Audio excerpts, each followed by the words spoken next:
और अब इसका बाय बोलना है। थैंक यू, निकलो भी फटाफट। चलो फर्स्ट क्वेश्चन, आपको याद है फोटो इलेक्ट्रिक की कंडीशंस क्या थे? वो फोटो इलेक्ट्रिक क्या था? मैंने light of suitable high frequencies instead of metal rate ना क्या एमिट होगा? इलेक्ट्रॉन्स। इसे हम क्या कहते हैं? Photo electric effect. और नेक्स्ट हमने डिस्कशन किया था कि फोटो इलेक्ट्रिक इफेक्ट के तीन कंडीशन होते हैं for photoelectric effect to take place. First is frequency has to be greater than equal to what? Threshold frequency. Second is lambda has to be lesser than equal to what? Lambda. And last is work function से related ना? Energy of photon has to be greater than equal to what? Work function. सही है? क्या नहीं? याद है इतना आपको? Next इसके बाद हमने डिस्कशन किया था about if I talk about the experiment which was performed on the basis of photoelectric effect। तो वो एक्सपेरिमेंट हमको कुछ फैक्टर्स बताना है ना। सबसे पहले यही कि मिनिमम फ्रीक्वेंसी के नीचे आप फोटोइलेक्ट्रिक इफेक्ट नहीं कर सकते, तो nu has to be greater than equal to what? Nu. Frequency photoelectric effect को स्टार्ट करता है, मतलब वो एक ऐसा फैक्टर है जिससे फोटोइलेक्ट्रिक इफेक्ट आप स्टार्ट करते हो। बट क्या आने वाला करंट फ्रीक्वेंसी पर डिपेंड करता है? Answer is no. तो करंट डिपेंड किस पे करता है? इंटेंसिटी। यस और रिलेशन कैसा होगा? Directly proportional. थर्ड ग्राफ कौन सा था हमारा? पोटेंशियल डिफरेंस वर्सेस करंट ना। याद है? बोलो हर एक इलेक्ट्रॉन का काइनेटिक सेम होता है क्या अलग-अलग? याद है आपको ये? सबसे पहला करंट में कौन सा सीखा था? सैचुरेशन। पता है तेरे को कितना मुंडी लगा है? आप सबसे ज्यादा मुंडी वही डाला, मतलब जो आए थे उनको भी कॉन्फिडेंस है कि ये सब बोला है कि नहीं बोला इसने। कल भी यही बोला था आपने, वर्ड टू वर्ड वही है। और क्या था? आप पोटेंशियल बढ़ाते हो क्या बढ़ जाता है? करंट। एक वर्ड में करंट कैसा हो जाएगा? सैचुरेट ना। वो करंट का नाम क्या था? सैचुरेशन। करंट को जीरो करना अपने आप जीरो होता है क्या? नहीं। क्या लगाना पड़ेगा? Negative potential. नाम क्या था पोटेंशियल का? वो प्लस होगा माइनस? मैक्सिमम होगा minimum? The minimum negative potential required to make the current zero is called as what? Stopping potential। फिर हमने बताया फ्रीक्वेंसी को चेंज करते हैं, इंटेंसिटी को चेंज किया था। बोलो स्टॉपिंग पोटेंशियल काइनेटिक एनर्जी किस पर डिपेंड करता है? फ्रीक्वेंसी पे, इंटेंसिटी पे? फ्रीक्वेंसी। करंट किस पर डिपेंड करता है? इंटेंसिटी। क्या कभी भी काइनेटिक एनर्जी और स्टॉपिंग पोटेंशियल इंटेंसिटी पे डिपेंड करेगा? नहीं। आंसर इज यस और नो। ये सबको पता है, याद है, क्लियर है। बट क्या जो ये एक्सपेरिमेंट करने वाले थे क्या उसको भी जस्टिफाई कर पाए? नो। नो ना, तेरे को पता है ना? हार पट्टी से आंसर दे रहा है सब लोग कोरस में। अभी अकेले अगर उठा के पूछा नहीं कल तो सेट है नहीं पता मेरे को, है ना?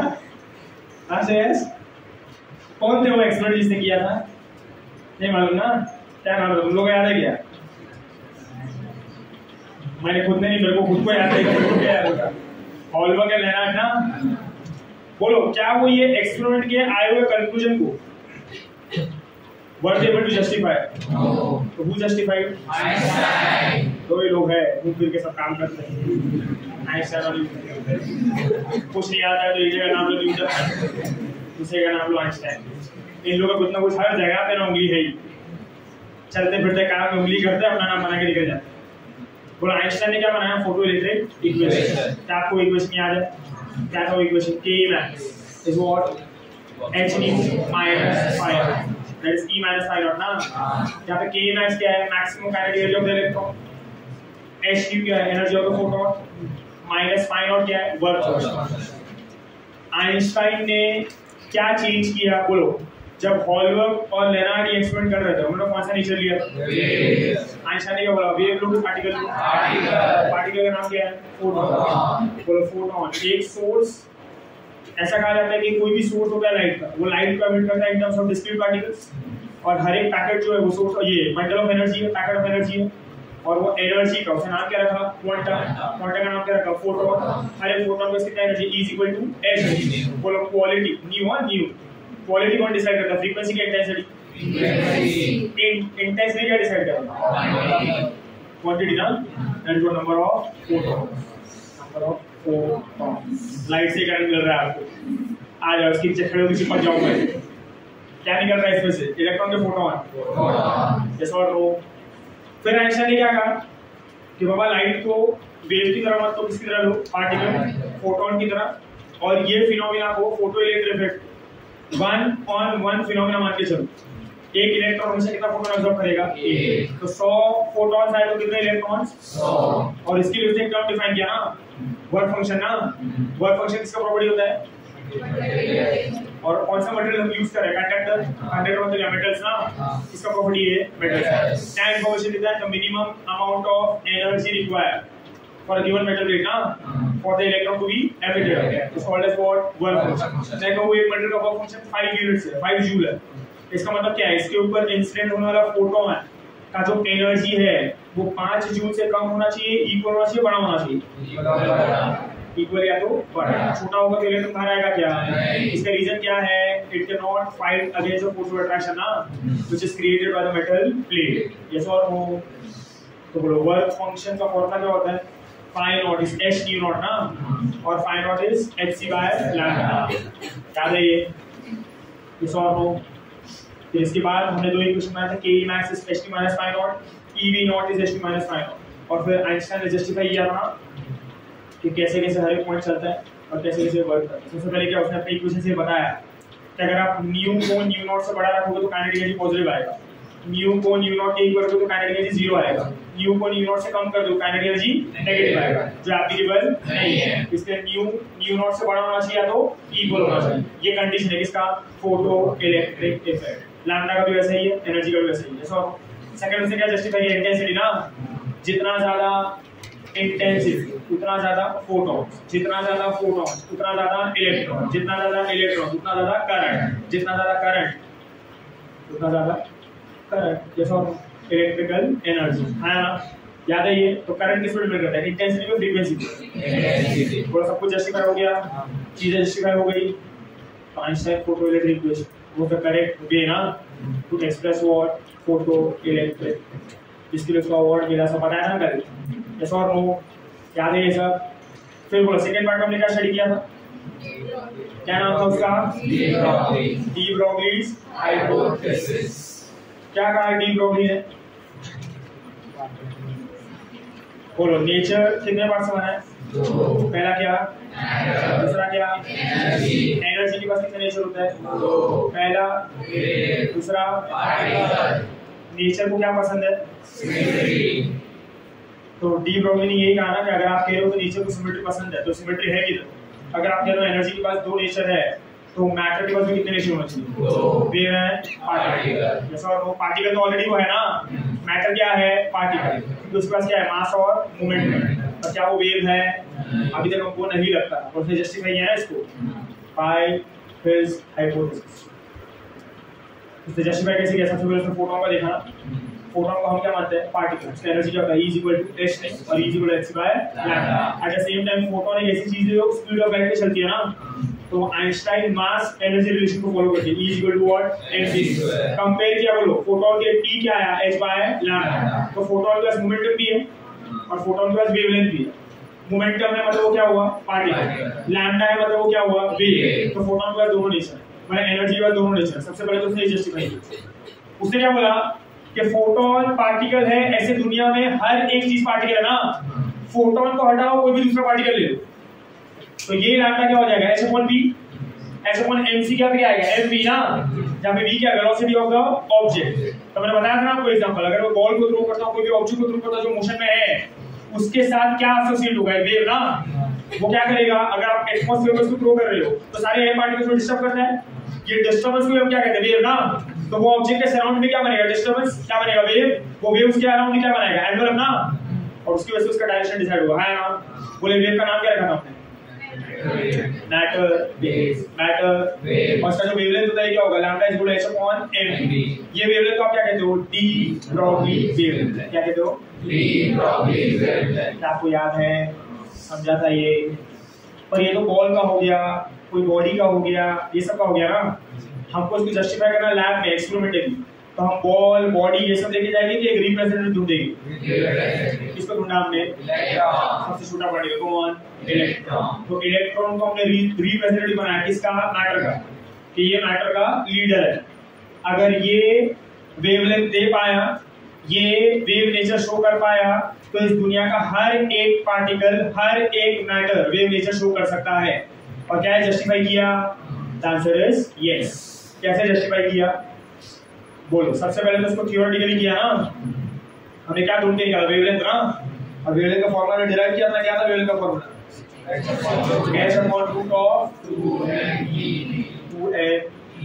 ये क्या था? Wavelength of electron, T probably wavelength of electron. और इसी के ऊपर एक्सपेरिमेंट था ना, इसका नाम है डेविसन एंड जर्मन एक्सपेरिमेंट, उसके बारे में बात करेंगे। ये एक्सपेरिमेंट से उन्होंने प्रैक्टिकली प्रूव किया, एक्सपेरिमेंट परफॉर्म करके, कि इलेक्ट्रॉन का वेवलेंथ आप निकाल सकते हो। उसमें उन्होंने डायफ्रैक्शन की हेल्प ली है। मैंने बताया था ना आपको कि वेव नेचर होने पे ही आप डायफ्रैक्शन इंटरफेरेंस कर सकते हो ना। तो उन्होंने इलेक्ट्रॉन लिया, इलेक्ट्रॉन से डायफ्रैक्शन कराया, डायफ्रैक्शन पैटर्न बना, वो डायफ्रैक्शन पैटर्न का वेव उन्होंने रेडियोग्राफ से बताया और उसका वेवलेंथ कैलकुलेट किया। जो भी कैलकुलेशन आया वो उसका वेवलेंथ शो कर रहा था। मतलब इलेक्ट्रॉन के पास वेवलेंथ है, वेवलेंथ है, इसका मतलब उसका कौन सा नेचर है? Wave nature. तो वेव नेचर तो है, पार्टिकल नेचर तो है ही, साथ साथ में कौन सा नेचर है? Wave nature. मैंने बताया कि आज के जमाने में हम क्या कर रहे हैं, हम इंटरफेरेंस करें किसके साथ? फोटोन के साथ। हम इंटरफेरेंस करें किसके साथ? इलेक्ट्रॉन के साथ। यही सब चल रहा है। इससे ये जस्टिफाई हो गया कि इस दुनिया का हर एक मैटर जो है उसमें दो नेचर होता है, wave nature and particle nature. पर इसके अंदर एक पॉइंट आपको हमेशा ध्यान रखना, बोलो ये वेव नेचर कब जस्टिफाई होता है? जब वो पार्टिकल रेस्ट होता है, मोशन में होता है, when it is in motion, तभी उसके साथ मैटर वेव एसोसिएट होना है। तो नहीं, क्लियर है? ये सबको याद है? इसके चैप्टर का नाम क्या है? Dual nature of matter and matter हो या रेडिएशन, दोनों का सिर्फ नेचर है। क्लियर है? इतना सबको समझ लिया? यही हमने कल बात की, सुना था आपने, समझा था आपने। चलो, जितना सुना था, कितना समझा था, आज देख लेते हैं एमसीक्यू करके। लेवल की क्लास सब आ गए, दफा दफ खत्म करूंगा मैं। देखो सबसे पहला क्वेश्चन हम बोलूंगा मैं पढ़ा नहीं। चलो फर्स्ट क्वेश्चन क्या दिया है? तो हो गया, स्ट्रेचिंग वेचिंग हो गई, सब चालू करें, वार्म अप हो गया। चलो लेट्स गो। फर्स्ट क्वेश्चन चालू है, किधर तक आ रहा है ये? बस इसके बाद नहीं, इधर। और तुमने बोल रहा है क्या? खत्म करो, पूछ जाओ, बस इतना। चलो fine, come to the first question. क्या रीड किया आपने? नहीं ना? हाँ, थैंक यू। चलो फर्स्ट क्वेश्चन क्या दे? देखो, the photon of energies 1 eV and 2.5 eV are incident on a metal plate whose work function is 0.5 eV. The ratio of maximum speed of electron emitted in the two cases will be. ध्यान देना यहाँ पे। बोला आपको क्या दिया? Energy of photon दिया है। सुनो सुनो सुनो, क्या दिया? Energy of photon. क्या दिया है? Work function. और आपको वेलोसिटी का रेशियो पूछा है ना? अरे वेलोसिटी का रेशियो पूछा मतलब क्या पूछा? काइनेटिक एनर्जी का रेशियो पूछना। तो इधर कौन से तीन क्वांटिटी इन्वॉल्व है? Kinetic energy, energy of photon, work function ना। बोले तीनों क्वांटिटी से रिलेटेड हमारे पास इक्वेशन है ना। कौन सा equation? Einstein photoelectric equation. तो वो इक्वेशन यूज करो और खत्म करो, यस और नो। तो देखो यहाँ पे लेवल की क्लास में क्वेश्चन 1 में क्या होगा? Pay attention here. First question में we say that Ke max kinetic energy maximum is h nu, that is E ना, energy of photon minus what? work function। याद है ये? तो बोलो Ke max को ऐसे लिख सकते हो ना, half of m v max square। सही है? एनर्जी मैक्सिमम तो वेलोसिटी मैक्सिमम ना, E माइनस क्या? फाइव। अभी आपके पास दो कंडीशन है तो दो इक्वेशन बनेंगे ना, और दोनों इक्वेशन का क्या होगा? रेशियो ना। तो सीधा रेशियो लिखा अगर यहाँ पे, half of m v max whole square upon half of m v max 2 square is what? E1 minus phi naught, E2 minus phi naught. इसको फाइ नॉट 1 फाइ नॉट 2 क्यों नहीं लिखा? क्योंकि दोनों केस के लिए मेटल प्लेट कैसा है? सेम। तो वर्क फंक्शन कैसा? सेम। जैसा हो। चलो सब्स्टिट्यूट कर दो। तो बोलो E1 कितना दिया है? ये हाफ है, हाफ में गया। बोलो what is E1? 1 eV minus ये कितना है? 0.5 eV। बोलो E2 कितना है? 2.5 माइनस कितना? 0.5। तो बोलो कितना आ जाएगा ये 0.5 अपॉन दैट इज 1/4 ना। बोलो इसका स्क्वायर रूट ले लोगे तो Vmax 1 अपॉन Vmax 2 क्या बचेगा यहाँ 1/2। सही है, ये होगा इसका आंसर। ऑप्शन क्या है? सही है। This is question number. आगे बढ़े, क्वेश्चन नंबर 2 क्या दिया है? What is given in question number 2? The threshold frequency for a certain metal is V0 when light of frequency 2 nu naught, question देखो मेरे को नहीं, is incident on it. The maximum velocity of the photoelectron is 4 into 10⁶ meter per second. If the frequency of the light incident increases to 4 nu naught, then the maximum velocity of the electron same क्या नहीं? आपको सिर्फ अभी energy of photon को क्या लिखना पड़ेगा h new ना, और वर्क फंक्शन को क्या लिखना पड़ेगा h न्यू नॉट। नहीं समझा? एनर्जी ऑफ फोटोन को क्या लिखोगे h न्यू, जहाँ पे न्यू क्या है गिवन फ्रीक्वेंसी ना, और वर्क फंक्शन क्या लिखोगे h न्यू नॉट, जहाँ पे न्यू नॉट क्या है, क्या होगा गिवन फ्रीक्वेंसी के थ्रेशोल्ड फ्रीक्वेंसी। समझना है इतना? क्लियर है? तो वैसे ही क्वेश्चन यहाँ पे बनेगा, तो क्या बनेगा सेकंड क्वेश्चन में, और half of m Vmax square. सही लिखा है मैंने ये? बोलो ये इक्वेशन को E क्या पे क्या लिखूंगा h, और फाइनल क्या पे लिखूंगा h new. Is it correct? समझता है सबको कि नहीं? तो देखो अभी क्या होगा, इसका रेशियो ले लिया मैंने, हाफ ऑफ m Vmax 2 पर लिखा, क्योंकि ये फाइंड आउट करना है। सही है? नीचे क्या लिखूंगा हाफ ऑफ m Vmax 1, खाली रेशियो को उल्टा लिखा, चलेगा ना? तो बोले यहाँ पे क्या आएगा, this will B h new 2 minus h nu not. ये क्या होगा h new 1 minus h nu not. बोलो हाफ m गया, तो बोले क्या बचेगा Vmax 2 का स्क्वायर अपॉन Vmax 1 का स्क्वायर। बोलो न्यू 2 कितना है 4 न्यू नॉट, न्यू 1 कितना है 2 न्यू नॉट, ये तो न्यू नॉट ही है ना, तो क्या हो जाएगा 4h new not minus h nu not upon minus h nu not. तो बोलो कितना हो जाएगा 3h new not upon h nu not. तो कितना आएगा 3 ना? नहीं समझा? पर Vmax 1 स्क्वायर का वैल्यू दिया हुआ है ना, कितना दिया है?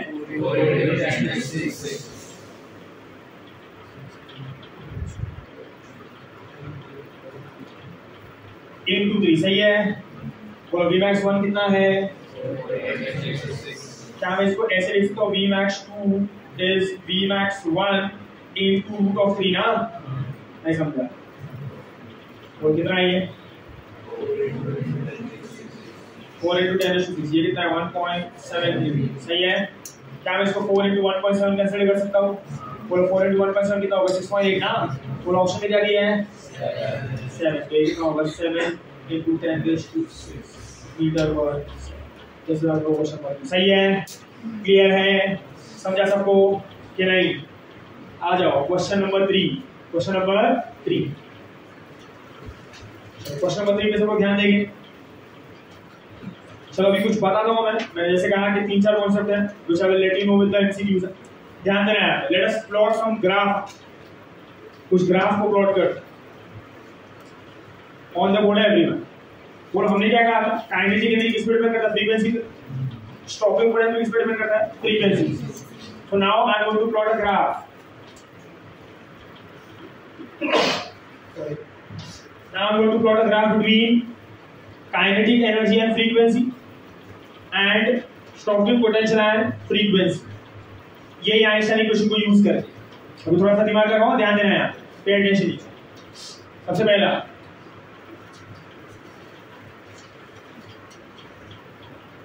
Kinetic energy versus frequency. बोलो what is the equation? Ke max, that is kinetic energy is h nu minus phi naught ना। बोले इक्वेशन का हाईएस्ट पावर कितना है 1, मतलब ग्राफ कैसा होगा स्ट्रेट लाइन ना। And can I can compare this to slope intercept form ना, where y is written as what? mx minus C भी लिख सकते हो ना यार, ये जो y इंटरसेप्ट होगा कैसा होगा, नेगेटिव ना, डजंट मैटर, आप प्लस लिखो तो ऑलरेडी माइनस में आ जाएगा, फर्क नहीं पड़ता।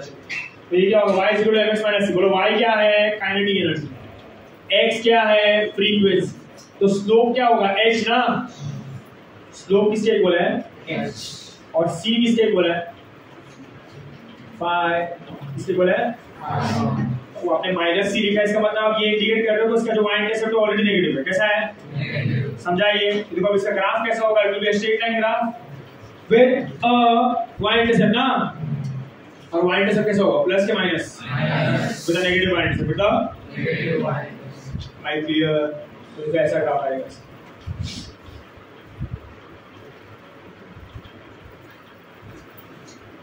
इधर समझो, पे अटेंशन। चलो अभी y एक्सिस पे क्या, काइनेटिक एनर्जी, और x एक्सिस पे क्या होगा, फ्रीक्वेंसी ना, कुछ बातें मेरी समझ लो। बोलो इसके पास क्या होगा, नेगेटिव y इंटरसेप्ट होगा, एंड इसका स्लोप क्या है, h ना, और इसका ग्राफ कैसा होगा, स्ट्रेट लाइन, कैसा होगा, स्ट्रेट लाइन। तो अगर इसके पास नेगेटिव y इंटरसेप्ट है तो ऐसा होगा,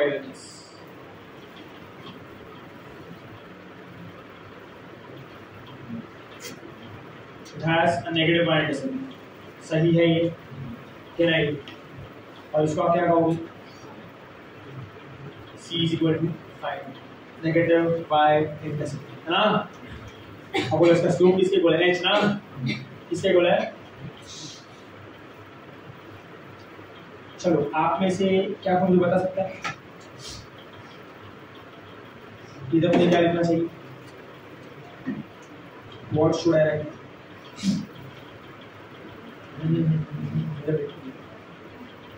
क्या लिखना चाहिए, what should I write here, हाँ, न्यू नॉट ना, क्या है ये, फ्रीक्वेंसी है ना, कौन सा फ्रीक्वेंसी लिखना चाहिए, थ्रेशोल्ड फ्रीक्वेंसी ना। बोलो ये सब कब एग्जिस्टेंस में आएगा, जब फोटो इलेक्ट्रिक होगा ना, और फोटो इलेक्ट्रिक कोई भी फ्रीक्वेंसी पे होता है कि after certain frequency, and that frequency is called as what, तो ये कौन सा फ्रीक्वेंसी की बात होगा, तो यहाँ पे क्या लिखूंगा, न्यू, क्या लिखूंगा मैं, नहीं समझा, ये रही है ऐसा, और रो। बोलो इसका स्लोप किसके बोले, h के ना, h का मतलब क्या, प्लैंक्स कांस्टेंट ना, बोलो स्लोप कैसा रहेगा, कांस्टेंट ना, स्लोप कैसा रहेगा, कांस्टेंट, स्लोप हमेशा कांस्टेंट आएगा, तो हमेशा कैसे आएगा, कांस्टेंट। उसका जो y इंटरसेप्ट है, y इंटरसेप्ट वो किसके बोले, वर्क फंक्शन ना, बोलो वर्क फंक्शन किस पे डिपेंड करता है, मटेरियल पे, किस पे डिपेंड करता है, मटेरियल। और अगर मैंने मटेरियल प्लेट चेंज किया, अगर मैंने मटेरियल चेंज किया तो उसका y इंटरसेप्ट चेंज होगा ना, और स्लोप कैसा रहेगा, नहीं समझा। बोलो देखो ऐसा, अभी मैं दो मटेरियल प्लेट लेता हूं और दोनों अलग अलग मटेरियल है, मान लो एक एल्यूमिनियम है दूसरा कॉपर है, एक कैसा है, दूसरा कैसा है, क्या लगता है, दोनों का वर्क फंक्शन सेम क्या, अलग अलग, दोनों का थ्रेशोल्ड फ्रीक्वेंसी भी सेम होगा, अलग अलग, phi naught is h nu naught ना, अगर वर्क फंक्शन है तो न्यू नॉट भी कैसा होगा, अलग, नहीं समझा। और दोनों का स्लोप कैसा आएगा, सेम, स्लोप कैसा आएगा, सेम, तो देखो ऐसा, ये न्यू नॉट 1 होगा, ये न्यू नॉट 2 होगा, ग्राफ देखो ऐसा होगा, ऐसा, ये पहला वर्क फंक्शन, ये दूसरा वर्क फंक्शन, नहीं समझा, ये फाई नॉट 1, ये फाई नॉट 2 है ना, मान लो एल्यूमिनियम के लिए, कॉपर के लिए, सही है, तो दोनों का वर्क फंक्शन कैसा, सेम है क्या, अलग अलग है, दोनों का थ्रेशोल्ड फ्रीक्वेंसी भी सेम है क्या, अलग अलग है, और दोनों का स्लोप कैसा होगा, सेम, तो स्लोप तो कांस्टेंट है, जो किसके इक्वल है, h, किसके इक्वल है, h। So whenever there is a graph between kinetic energy and frequency, kinetic energy and frequency, the slope remains the same. The slope remains the same. What changes? Y-intercept. What changes? Y-intercept. Because Y-intercept works according to what? Work function. According to what? Work function. Clear है सबको? समझ में आए? नहीं आया? Fine ना? चलो आगे क्लियर है कि नहीं? थर्ड क्वेश्चन देखो कौन सा ग्राफ दिया? स्टॉपिंग पोटेंशियल वाला दिया ना graph. So let me compare stopping potential and frequency. Pay attention here.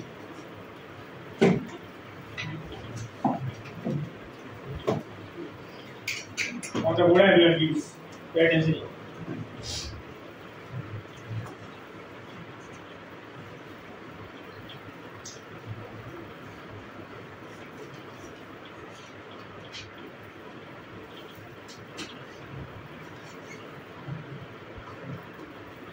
बोलो अभी इसका इक्वेशन क्या था? EV, आप इसको VS लिखो या V0 लिखो, इट वन द सेम। हमने V0 लिखा तो V0 लिखो यहाँ। बोले क्या होगा? H nu minus phi naught, सही है। चलो अब मैं ना ये E को नीचे ले लेता हूँ यहाँ, तो this becomes H by E nu minus phi naught by E। चलो once again the highest power is 1, so the graph is going to be a straight line, and can I say if I compare it to slope intercept form, so it is going to be y is equal to mx minus c। Are you able to understand? Hello, तो बोलो y किसके equal होगा? v0, x क्या होगा? Frequency, slope क्या होगा? और y intercept क्या होगा? फाइ नॉट बाय, समझा ये? बोलो इसका स्लोप भी कैसा है? h by e ना। इस h कांस्टेंट, इस e कांस्टेंट, इलेक्ट्रॉन का चार्ज सेम ही रहता है यार। तो बोलो इसमें भी ये जो स्लोप है, स्लोप ये कैसा रहता है? कांस्टेंट ना। कैसा रहता है ये? और ये किस पर डिपेंड करेगा? डिपेंड्स अपॉन मटेरियल ना। किस पर डिपेंड करेगा ये? बोले यहाँ पे भी ये कैसा रहेगा? बोले इसमें भी फाइंड आउट आया ना। Depends upon what?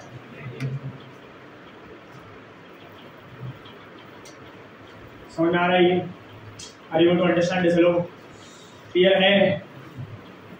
बोलो इसमें भी आने वाला स्लोप किस रहेगा? कांस्टेंट। कैसा रहेगा?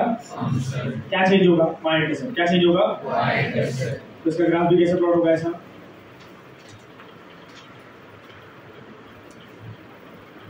किसी को ये क्या होगा? फ्रीक्वेंसी। ये क्या होगा? Stopping potential. सही है?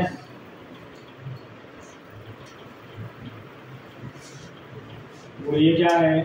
Point c is equal to what? Phi naught by, और ये क्या होगा? स्लोप ना, h बाय, ये क्या होगा? Threshold frequency. समझ में आया ये? बोले इसमें भी अगर दो मेटल को कंपेयर किया, तो दोनों का स्लोप कैसा रहेगा? सेम। और दोनों का वर्क फंक्शन अलग होगा ना, तो दोनों का y इंटरसेप्ट कैसा होगा? सेम क्या अलग? तो they will be starting from different point ना, having the same slope, having the same slope. Are you able to understand this? Let me know the answer for question number 3.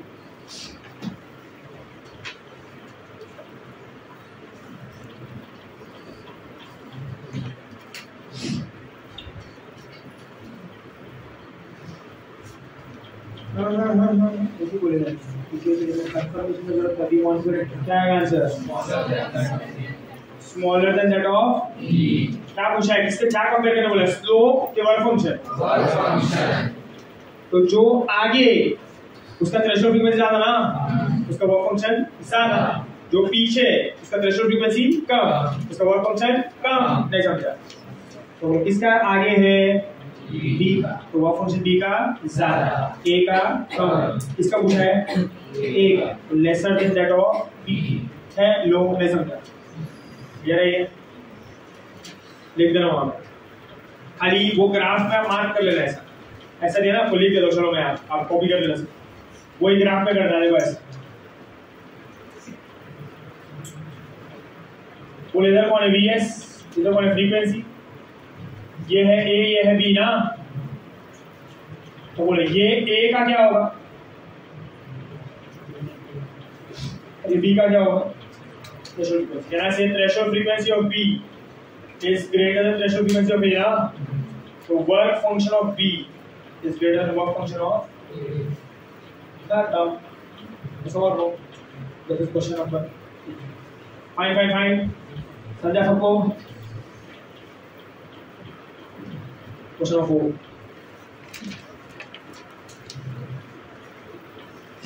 क्या दिया देखो?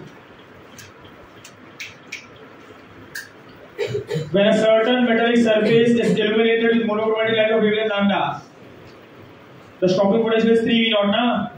When the same surface is illuminated with a wavelength of what? 2 lambda, the stopping potential is V0. The threshold wavelength for this surface for photoelectric field. Threshold wavelength पूछा वाला, lambda not पूछा है ना? Work function को follow करना है आपको। क्या होगा? hc by lambda.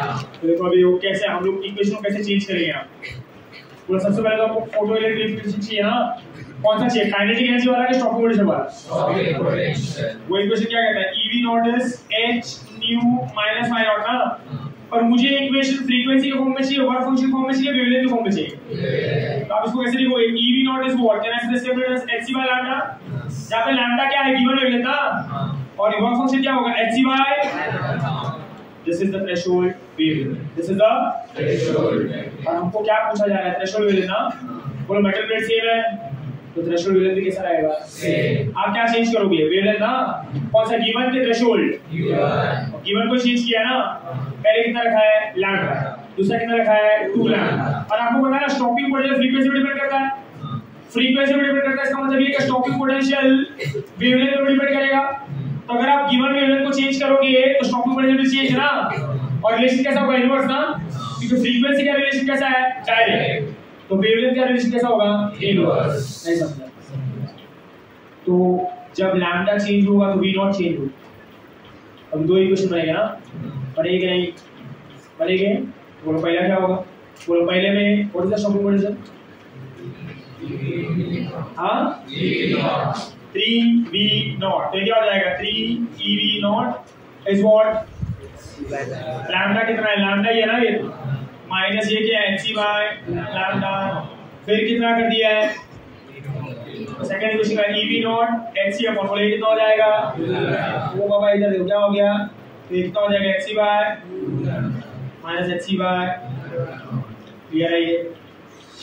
तो क्या करना चाहिए अभी, what do I need to find out, ratio ले लेना, क्या करूं, रेशियो ले लूं तो खत्म हो जाएगा, श्योर हो, रेशियो भी कहां तक आ रहा है ये पूरा,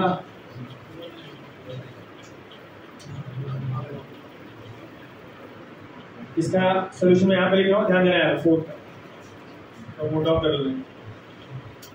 अब देखो मैं क्या कर रहा हूँ, ये इक्वेशन को सब्स्टिट्यूट कर रहा हूँ, इधर EV नॉट है, इधर भी EV नॉट है, सब्स्टिट्यूट कर सकता हूँ मैं, तो क्या मिलेगा मुझे, बोलो 3 इंटू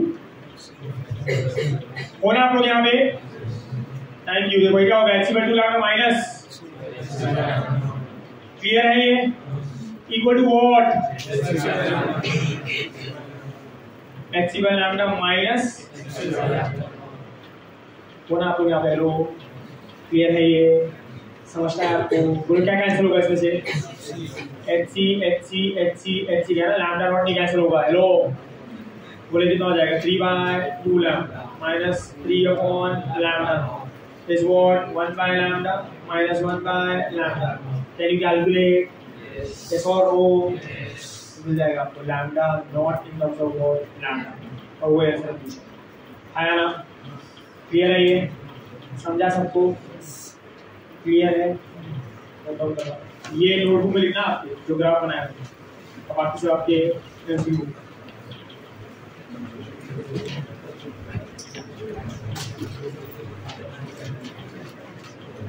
नैनोमीटर ना, and lambda 2 is 540 nanometer. The ratio of stopping potential in the two cases is 2:1. The work function of the material is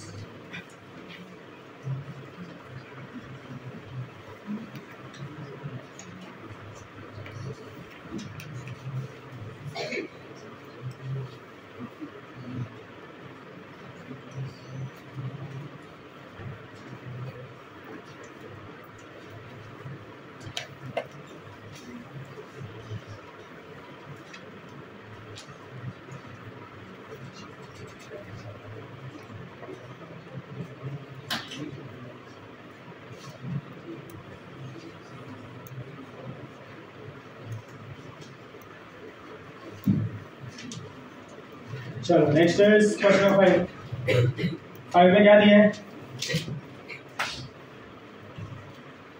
अब देखो वेवलेंथ 1 कितना दिया है, 350 ना, वेवलेंथ 2 कितना दिया है, 540, तो रेशियो ऑफ स्टॉपिंग पोटेंशियल कितना दिया है, 2:1, तो work function of the material पूछना है ना, और दो इक्वेशन बनेगा यहाँ पे, क्या होगा सबसे पहले,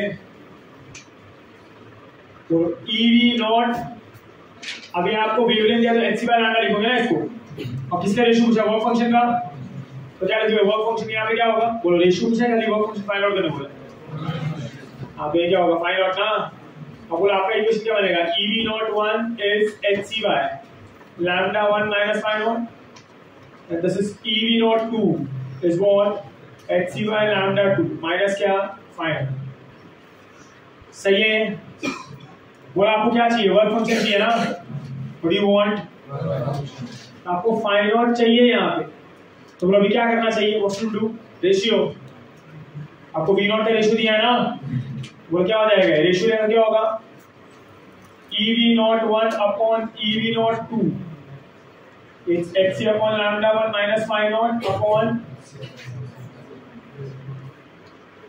e गया बोलो v not upon v not कितना दिया 1:2 ना 2:1 दिया है ओके तो कितना होगा 2 बाय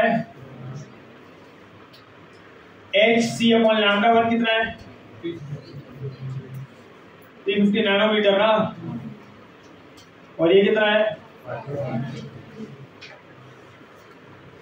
चलो ध्यान देना है पे अटेंशन बोले कितना 2/1 ना hc का वैल्यू मैंने कल बताया था आपको और आपको ना ev में चाहिए किसमें चाहिए तो बोलो आप hc को क्या लिख सकते हो 12400 एंगस्ट्रॉम ev ना और आपको दिखा वेवलेंथ नीचे नैनोमीटर में नैनोमीटर is 10 to minus 9 के 10 to minus 10 और एंगस्ट्रॉम क्या होता है 10 to minus 10 ना तो जब आप एंगस्ट्रॉम में लिखते हैं तो 12400 एंगस्ट्रॉम ही लिखते हो और उसी सेम चीज को जब आप नैनोमीटर में लिखोगे ना तो 12400 will become what 1240 ना एक माइनस में कम होगा ना यार क्या लिखोगे इसको 1240 नैनोमीटर ev अपॉन क्या माइनस 5 अपॉन क्या होगा बोल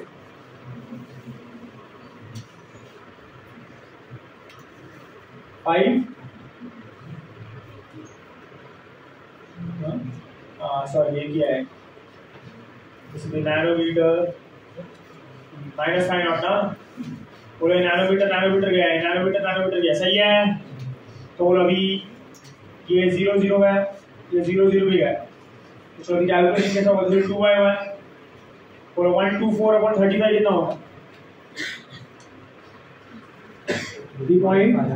3.5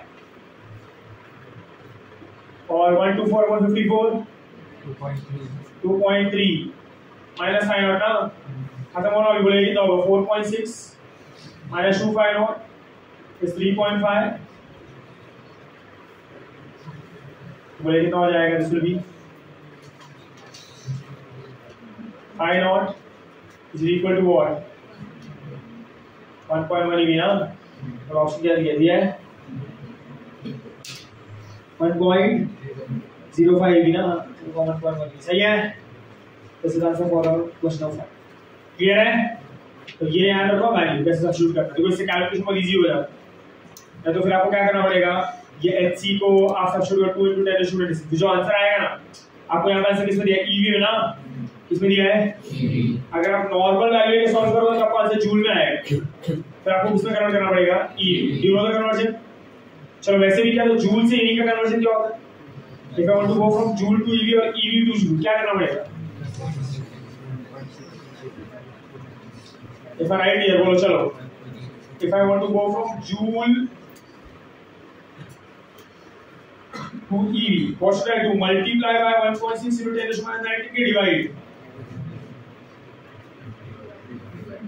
ना यार divide by सही है और ev से जूल के लिए क्या करोगे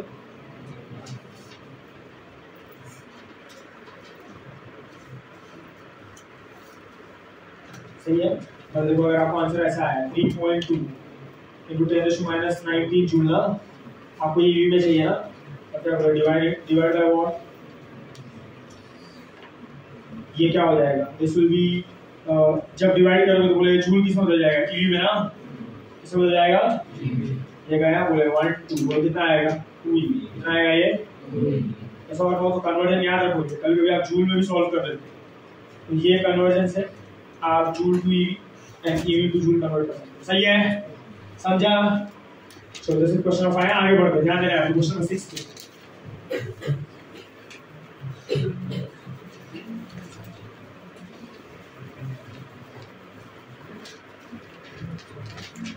क्वेश्चन 6, 7, 8 पे अटेंशन। 6 में क्या दिया है? In photo electric experiment the shocking potential for the photo electron is 2 volt ना, for incident light of wavelength 400 nanometer if the wavelength of is changed to 300 nanometer, the stopping potential is, वो सबसे पहले stop potential कितना दिया है? 2 volt, wavelength कितना दिया है? 400, फिर वेवलेंथ को कितना किया? 300 ना। अब क्या बोला? Stopping potential. सेम इक्वेशन आएगा। तो नेक्स्ट क्वेश्चन भी क्या करेंगे 6th में? बोलो EV नॉट क्या होगा? hc by lambda minus phi naught. सही है? तो बोलो सबसे पहला इक्वेशन पर फाई नॉट आएगा। सबसे पहला इक्वेशन क्या बनेगा? बोलो EV नॉट 1 ना, कितना दिया है? 2 वोल्ट ना। चलो पहले लिख दो EV naught 1 is hc by पहला लैम्डा कितना? 400 ना, माइनस या फाइन। नेक्स्ट क्या होगा? EV naught 2 is minus fine. सही है ये। चलो आपको भी फाइंड आउट क्या करना है? V नॉट 2 ना, V नॉट 1 कितना दिया? 2 वोल्ट। V नॉट 2 आपको फाइंड आउट करना है। देखो अभी थोड़ा समझो, आपको V नॉट 2 चाहिए, आपके पास V नॉट 1 है, hc वाले को पता है, hc वाले को पता है। हमको वर्क फंक्शन का रिक्वायरमेंट है क्या यहाँ पे? एज वर्क, हमको वर्क फंक्शन ढूंढने बोला है क्या? वर्क फंक्शन की जरूरत है क्या? तो हमारा वर्क फंक्शन को एलिमिनेट करते क्या करता है? तो मैं क्या करूंगा? दोनों को सबट्रैक्ट करूंगा। क्या करूंगा? तो क्या हो जाएगा? EV naught 2 minus EV naught 1 will be what? hc by 300 nanometre minus phi naught, बोलो minus hc by plus phi naught ना, phi naught eliminate, phi naught eliminate हो गया, इसकी जरूरत नहीं था। तो ये क्या हो जाएगा? EV नॉट माइनस, बोलो ये कितना है? 2 वोल्ट ना, कितना ये? बोलो इसमें 2 EV लिख सकते हो ना। अरे मैंने सब्स्टिट्यूट किया, V नॉट को कितना? 2 वोल्ट, तो 2 EV ना, क्या हो जाएगा ये? 2 E into V क्या होता है? वर्क डन ना। और वर्क डन किसको होता है? EV में कि सिर्फ V में?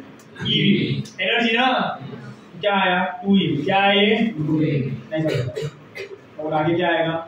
hc minus 300 nanometre minus hc upon 400 nanometre. सही है? तो क्या बच जाएगा? हमको actually V नॉट 2 चाहिए ना, actually हमको V नॉट 2, तो V नॉट 2 हमको कैसे मिलेगा? बोलो this is what 1240 nanometre EV।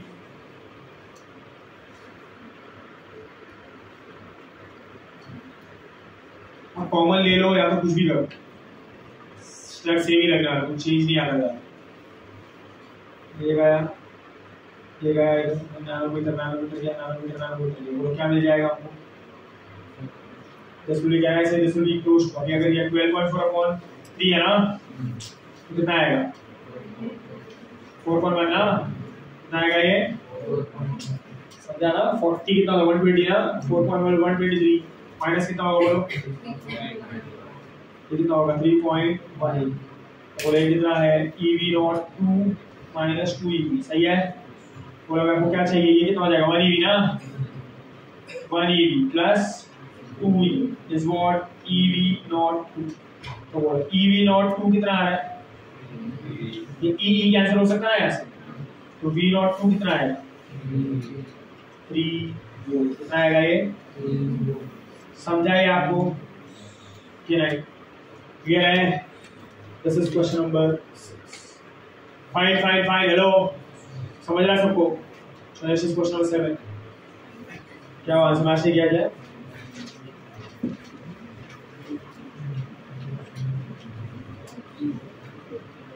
तो आंसर होगा उसका C होगा ना, C B ग्रेटर देन 8/3 ना, 8/3 मतलब कितना? 2 पॉइंट से ज्यादा ना, क्लोज टू 3 ना, तो right close to 3 volt exactly है। हमने थोड़ा सा इसको जो है ये एग्जैक्टली आंसर कितना आएगा? 4.1, कुछ आगे भी जाएगा ना, ये भी अप्रोक्सीमेटली लिखा है ना। सो टू बी क्लोज टू 3 ना, क्लोज टू 3 मतलब कितना? 8/2 ऐसा। आंसर क्या होगा? तो एग्जैक्ट कैलकुलेशन करोगे तो वही आंसर आएगा 8/3। रेशियो में रखोगे तो भी चलेगा। क्लियर है ये? चलो आगे। ग्रेटर देन 8/3 की वही है, 3 इज ग्रेटर देन 8/3 ना, 8/3 मतलब कितना? क्लोज टू 3, हमारा कितना है? 3, so it is greater then 8/3। Fine. Answer क्या होगा? So next is question number 7 को इंपॉर्टेंट मार्क करना बहुत बार आया एग्जामिनेशन, सिंपल है बट आया हुआ इसलिए रीड करना है। क्वेश्चन नंबर 7 में क्या दिया?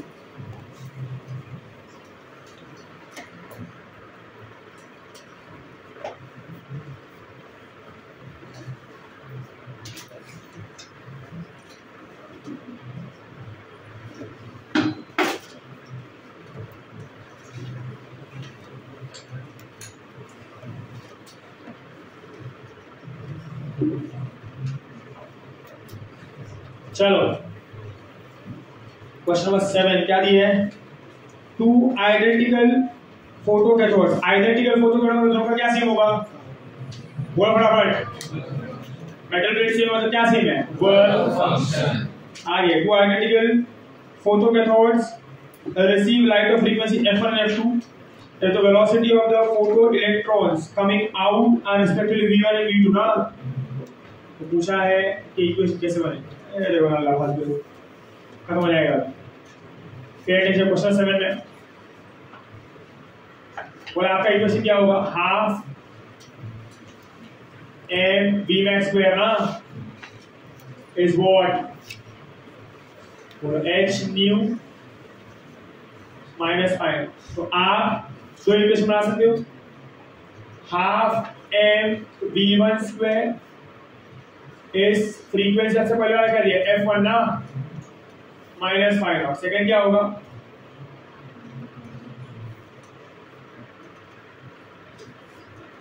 सही है। इक्वेशन ऑप्शंस को देखो, कहीं पे भी आपको फाइव नॉट दिखाई दे रहा है क्या? आप क्या करोगे? फाइव नॉट एलिमिनेट करोगे ना, तो दोनों इक्वेशन क्या करोगे आप? सब तो क्या मिलेगा आपको? हाफ ऑफ बोलो v1 स्क्वायर पहले लिखो, v2 स्क्वायर पहले। ऑप्शन को देख लो आप, v1 स्क्वायर दिया ना पहले, तो half m v1 square minus half m is what? hf1 minus five naught minus hf2 plus five naught. बोलेगा यार, बोलो अभी क्या होगा? What do we want? v1 square minus v2 square क्या होगा? 2 अपॉन क्या आएगा? सही है। एच भी है क्या? हाँ तो एच कॉमन ले लिया और क्या? और ये सेम ही, ठीक है। ये इसका आंसर होगा। ऑप्शन दे देना कौन सा है? ए। सही है ये, this is option A. This is question number 7। Is it clear? Hello, this is question number 8।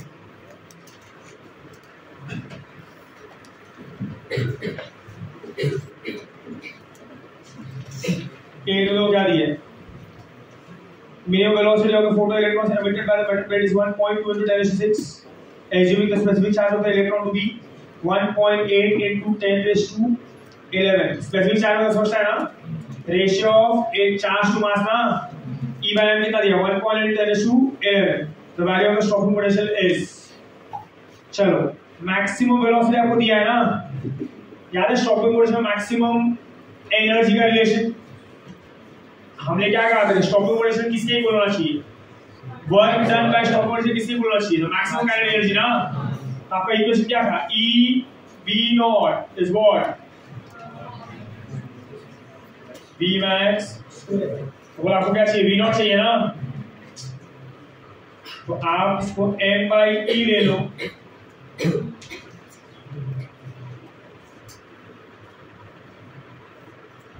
सही है। बोलो m बाई ई क्या होगा? आपको क्या दिया? e बाई m दिया है ना,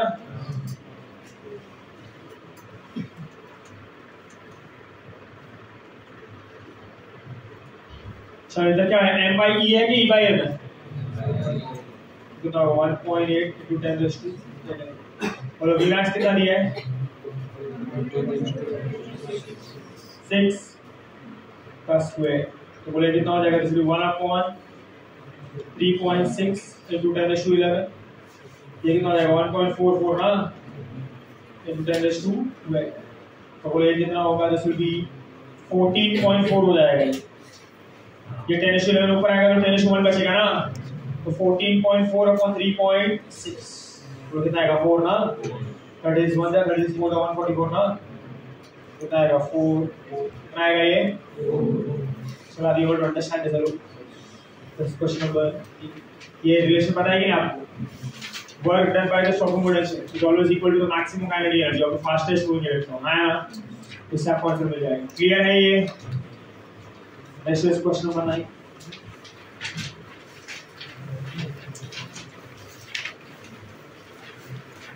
चलो copy question number 9 and 10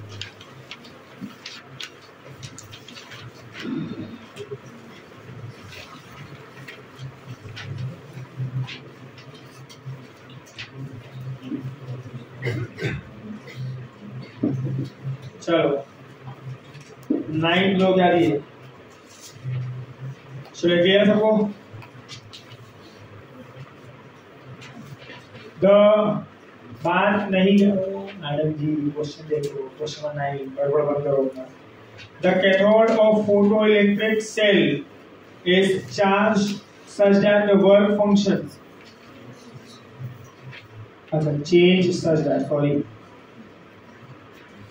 work function changes from W1 to W metal plate change कर दिया ना तो वर्क फंक्शन कहां से कहां बदल गया W1 से such that W2 is greater than W1 if the current before and after changes the I1 and I2 all other conditions remaining the same what will happen to that चलो 5 second के अंदर answer बताना चाहिए answer क्या होगा इसका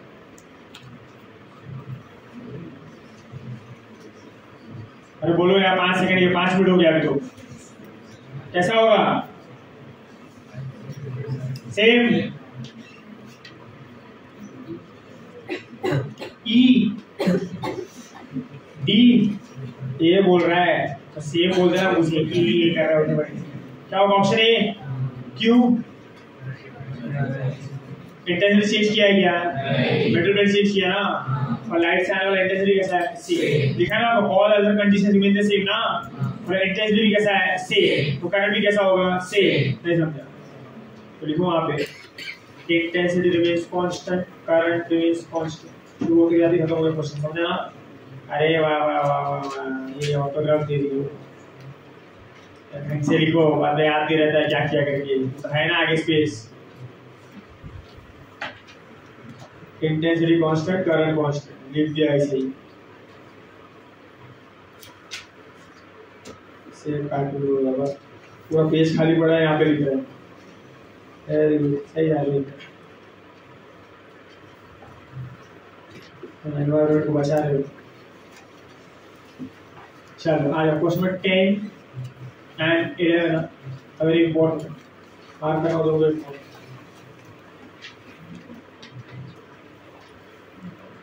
चलो आप में से ट्राई करके ध्यान करना चाहेगा या तो मैं ध्यान दूँ मैं कर दूँ पेशेंस नहीं बचाएगा फटाफट खत्म करो जो भी है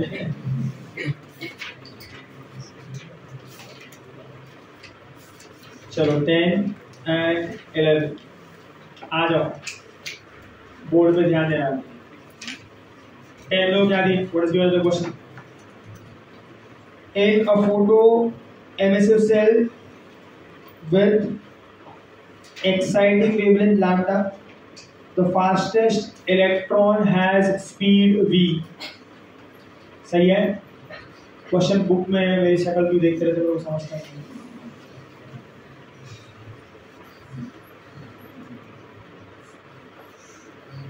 इतनी अच्छी है तो अभी तक शादी हो जानी चाहिए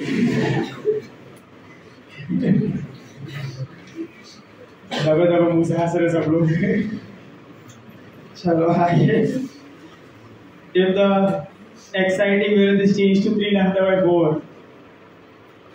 then the speed of the fastest emitted electron is है ना 2 लाइन का क्वेश्चन है 2 बोर्ड भर के सॉल्यूशन देखो आ जाओ क्वेश्चन नंबर 10 करूँ मैं सॉल्व करूँ ओके थैंक यू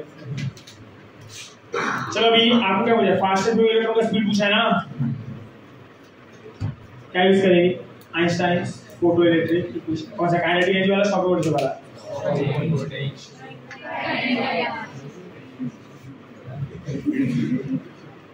कम जोर से गाली आई थी बता मेरे को बड़ी वाली होगी आधा समझने में तो 2 दिन ज्यादा क्या बोल के निकला गया वेलोसिटी बोला है ना वहां पे, शॉपिंग पोटेंशियल। हाँ पूछ के मैं गलती कर लेता हूँ। चलो स्पीड पूछा है ना, स्पीड किससे रिलेटेड है? Kinetic energy. तो कौन सा इक्वेशन लिखूं, पहला वाला दूसरा वाला? काइनेटिक एनर्जी वाला ना। आपके भी मन में पहला वाला काइनेटिक एनर्जी है, हम दोनों सेम पेज पे ना, तो ये भी झूठ बोलते हैं। पहला वाला माइक्रोसॉफ्ट वर्ड चल गया। चलो तो क्या होगा, half is equal to what? Lambda के टर्म्स में दिया इंफॉर्मेशन की फ्रीक्वेंसी क्या लिखूंगा, hc बाय माइनस क्या वर्क फंक्शन। सही है ये। बोलो आपको क्या दिया है? पहला वेवलेंथ कितना दिया है, लैम्डा। दूसरा कितना दिया है, 3 लैम्डा बाय। पहले का स्पीड कितना दिया है, v। दूसरा स्पीड फाइंड आउट करना है ना, तो आ जाओ फाइंड आउट करें। ये देखो हाफ एम, पहले कितना v स्क्वायर है और वेवलेंथ कितना लैम्डा ना, माइनस क्या फाइंड आउट। दूसरे का स्पीड नहीं पता तो v2 स्क्वायर और लैम्डा कितना किया है, 3 lambda by 4 minus find out. सही है। तो बोले इक्वेशन क्या बन जाएगा, half m v2 square, 4 will go up तो 4hc बाय 3 लैम्डा ना, माइनस क्या फाइंड आउट। सही है ये। क्लियर है कि नहीं क्लियर है? समझ गया आपको? चलो अभी मैं क्या करूं, क्या आपके फाइनेंस में कहीं भी वर्क फंक्शन का काम है तो वर्क फंक्शन को एलिमिनेट करूंगा ना। कैसे? सबट्रैक्ट कर दूं मैं सबट्रैक्ट, देख ले सबट्रैक्ट करके लगा। Let's pay attention. तो बोलो हाफ, अभी मैं ये 2 को 1 से सबट्रैक्ट कर रहा हूं, जब v2 चाहिए ना आंसर, तो v2 square minus half of mv square. तो इधर पहले क्या लिखोगे, 4hc माइनस क्या फाइनल माइनस क्या hc बाय कहा गया पहले इक्वेशन आई है, प्लस क्या बोलो फाइनल है। समझ गया आपको? बोलो आगे क्या लिखो यहाँ पे, माइनस। देखो यहाँ पे क्या आएगा, बोलो 3 आएगा, 3 आएगा। सही है। एलसीएम लिया तो क्या आ जाएगा, hc/3 आएगा। सही है ये। बोलो अभी क्या करूँ आगे, इसमें से हाफ में कॉमन ले लूँ कॉमन, क्या बचेगा? देखो यहाँ क्या है, v2 square minus v square is what 2hc/3 m lambda. सही है। और फिर v2 स्क्वायर क्या हो जाएगा, 2hc बाय कौन सा क्या दिए हैं, लेस देन v2 4/3 ना।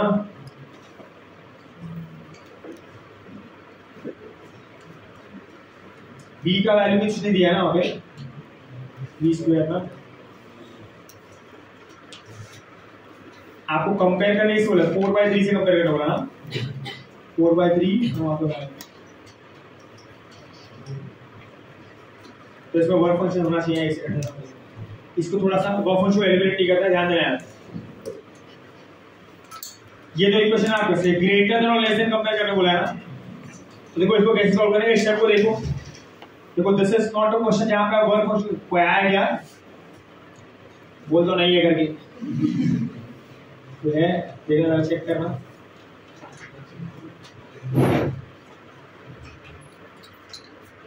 नहीं है, सेकंड फ्लोर पे वो ठोक के भाग रहा है। चलो ध्यान देना अभी आप सी यहाँ पे ना आपको ग्रेटर देन लेस देन वो वैल्यू से पूछा है ना, तो यहाँ पे वर्क फंक्शन एलिमिनेट करके नहीं आएगा, इसका सिस्टम मैच नहीं करेगा। आंसर तो आ जाएगा पर कुछ और आएगा जो हमारे एक्चुअल आंसर जो हमको इससे मैच नहीं करेगा। देखो अभी हम लोग क्या करते हैं, what can we do is कि मुझे ना कंपैरिजन करना है किसका, v2 का v से। ये क्वेश्चन में आंसर फाइंड आउट नहीं करना है, सिर्फ कंपेयर करना है किसको, v2 और v। तो आप क्या करोगे पता है, अभी आपको ये hc बाय लैम्डा दिख रहा है यहाँ पे, are you able to see hc by lambda. तो अभी hc बाय लैम्डा को ये इक्वेशन के फर्स्ट इक्वेशन के hc बाय लैम्डा को, फर्स्ट इक्वेशन के hc बाय लैम्डा को दिख रहा है यहाँ पे, फर्स्ट इक्वेशन के hc बाय लैम्डा को सेकंड इक्वेशन में सब्स्टिट्यूट करोगे तो आपको ना करेक्ट जैसा ऑप्शन में ना वैसा आंसर आएगा। इसके पहले जो मैं कर रहा था ना वो भी करेक्ट ही है, बट हमारा ऑप्शन जो आंसर मांग रहा है ना वो डिफरेंट फॉर्म में मांग रहा है। इससे हमको थोड़ा सा दूसरा स्टेप करना पड़ेगा, समझा? पहले वाले से हमको आंसर आएगा, वो भी करेक्ट आंसर है, बट जिस फॉर्म में हमसे आंसर मांगा है वो नहीं आया। तो ये फॉर्म में लाने के लिए देखो मैं क्या कर रहा हूँ, I am going to substitute this as, बोलो hc by lambda का इक्वेशन क्या बनेगा, half, can I substitute here, ये कितना हो जाएगा, half mv2 square is what, it is 4/3 into what, half plus phi naught minus phi naught, सही है? ये क्या मिलेगा देखो मुझे, हाफ is what, 4/3 into, इसको ऐसे रहने दो, हाफ mv square, सही है, plus 4/3 phi naught minus phi naught ना, आई वुड अंडरस्टैंड दिस, लो समझाइए। देखो आगे क्या आएगा, पे अटेंशन, ये ना सबको समझ में आ रहा है, ये इतना क्या किया मैंने, जो पुराने क्वेश्चन में कर रहे थे वो स्टेप भी मैं यहाँ पे कर सकता था, उससे भी आंसर राइट आता, बट क्या हमारे ऑप्शन वो फॉर्म में है, इसलिए हमने वो स्टेप फॉलो नहीं। हमने क्या किया, इसके इक्वेशन का hc by lambda को इसके इक्वेशन सब्स्टिट्यूट किया, such that we can naturally option ना, देखो भी कैसे होगा आगे। बोलो अभी नेक्स्ट, यहाँ पे बोलो इसका आंसर कितना आएगा, 4/3 phi naught, तो ये 3 तो this will B phi naught by 3 ना, तो देखो क्या बच जाएगा, half is equal to what, 4/3 into half mv square plus क्या ऐसे is equal to phi naught by 3 ना। अब देखो मैं हाफ m को ना यहाँ पे ले लेता हूँ, तो इक्वेशन क्या बचेगा, v2 square, बोलो ये 2 इधर आएगा, m नीचे आएगा, तो हाफ m अपन कैंसिल ना, तो क्या बच जाएगा, 4/3 v square प्लस बोलो 2 phi naught अपॉन 3m ना। देखो भी आप कंपेयर करो सीधी ऑप्शन। अब अगर मैं मान लो ये वाला टर्म नहीं होगा, ये वाला टर्म ध्यान से देखना, ये वाला टर्म नहीं होगा, तो v2 क्या लिखते हैं, 4/3 into रूट ऑफ, ये 4/3 into v ना, रूट ऑफ 4/3 into v ना। अगर ये वाला टर्म नहीं आता तो आपको v2 का आंसर क्या आता, root of 4/3 into what, v, और ये प्लस है ना, ये वाला टर्म भी उसमें ऐड हो रहा है ना। So now v2 is equal to root of 4/3v, it is greater than, answer वही होगा ना, it will be what, greater than root of 4/3 into what, ऐसे। इधर माइनस होता तो क्या लिखते हैं, ग्रेटर देन लेस देन, और नहीं होता तो क्या लिखते हैं, इक्वल, उसी के फॉर्म में पूछा ऐसा। और तो यहाँ पे हम क्या लिखेंगे, therefore v2 is greater than 4/3 raised to 1/2, समझा ये, क्योंकि इक्वेशन में प्लस आ रहा है और भी टर्म उसके अंदर ऐड हो रहा है ना, वो नहीं होता तो सेम आता, वो प्लस है इससे ज्यादा आ रहा है, वो माइनस होता तो कम आता है। क्लियर है ये, are you able to understand this? So note down करा रहा हूं कितना दिया, लैम्डा है ना, कितना दिया, लैम्डा b, बोलो इक्वेशन क्या होता है, 11th है ना ये, तो काइनेटिक एनर्जी क्या होगा, hc by lambda लिखोगे ना इसको। तो अभी आपके दो इक्वेशन क्या बनेगा, kinetic energy a hc lambda a minus phi naught is what, hc by lambda b ना। बोला आपको रिलेशन क्या दिया है वहां पे,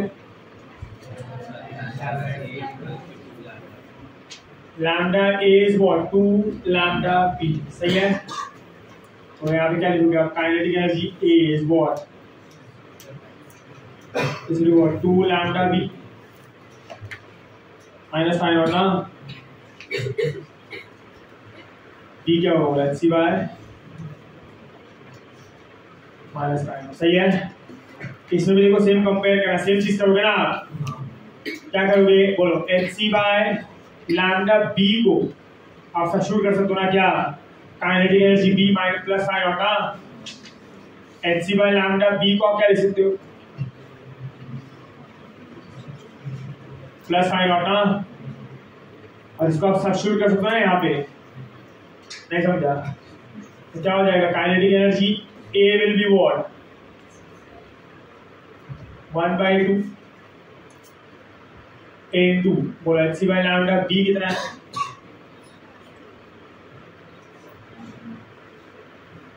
प्लस फाइव नॉट, सही है। बोलो आगे क्या होगा, this will be what minus five naught ना, what do you gate,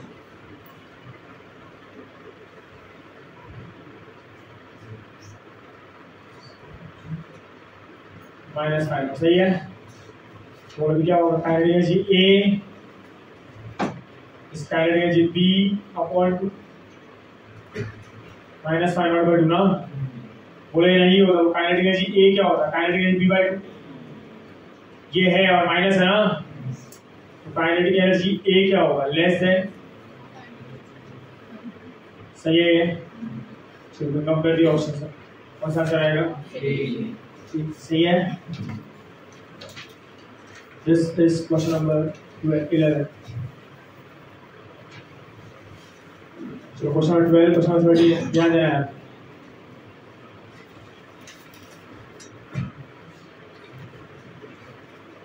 question number 12 में क्वेश्चन नंबर 30 को क्या किया, the work function for metals A, B and C respectively are 1.92 eV, 2 eV and 5 eV ना। According to Einstein's equation, the materials which will emit photoelectrons for a radiation of wavelength 4100 angstrom will be। तो अभी आपको ये question में बोलो A का work function कितना दिया है, 1.92 eV ना। बोलो B का कितना दिया है, C का कितना दिया है, सही है। चलो अभी आपका फोटो इलेक्ट्रिफाइड का कंडीशन क्या होता है, for photoelectrified to take place, can I say work function, sorry, energy of photon has to be greater than equal to work function ना। अब आप एनर्जी ऑफ फोटोन कैलकुलेट कर लो यहाँ से, तो E क्या होता है, एच सी बाई लैम्डा ना, ये क्या होगा 12400 एंगस्ट्रॉम ईवी अपन बोलो कितना दिया लैम्डा, एंगस्ट्रॉम ना, ये गया बोलो 124/40 क्या होगा 3 ईवी ना अप्रोक्सीमेटली, सही है। बोलो ये जो एनर्जी ऑफ फोटोन है वो ए के वर्क फंक्शन ज्यादा है और बी के वर्क फंक्शन ज्यादा है ना, और सी के वर्क फंक्शन से कम है, तो किसके लिए फोटो इलेक्ट्रिफाइड होगा, ए एंड बी, किसके लिए नहीं होगा, यस और नो। हम क्या लिखेंगे, for A and B energy of photon is greater than work function ना, for C energy of photon is less than one function. तो बोलो इसके लिए फोटो इलेक्ट्रिफाइड होगा, इसके लिए फोटो इलेक्ट्रिफाइड, ये क्या हो गया, तभी नो फोटो इलेक्ट्रिफाइड, क्लियर है ये, डन, समझा। This is question number 12। So next is question number 30 and 40। इसका टेम्परेचर बढ़ाना भाई, रोटी है 22 पे रखा उसको। चलो नेक्स्ट आगे 13, 14, 13 कहाँ से बताओ डायरेक्टली, फटाफट रीड करके फटाफट चलो।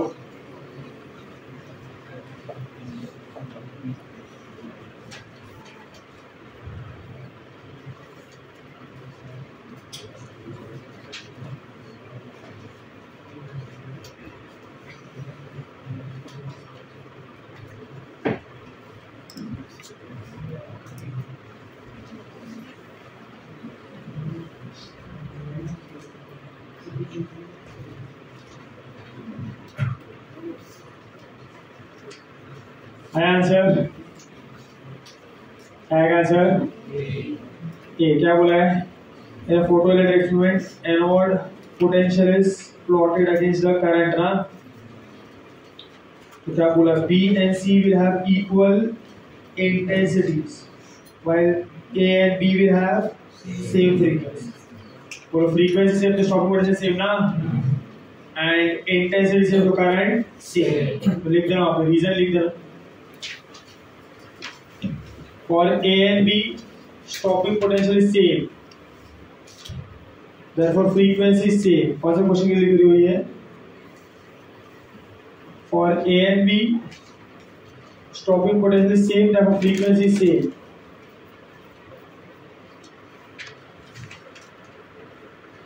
For B and C, current is same. Therefore, intensity is same.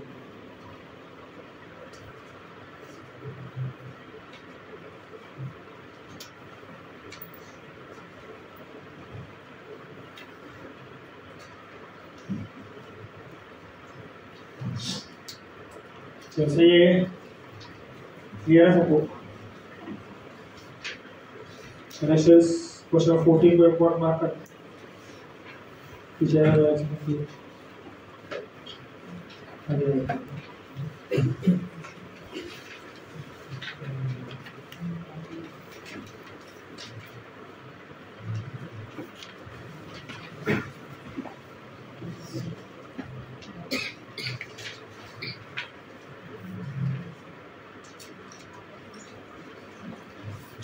Question number 13 समझाना।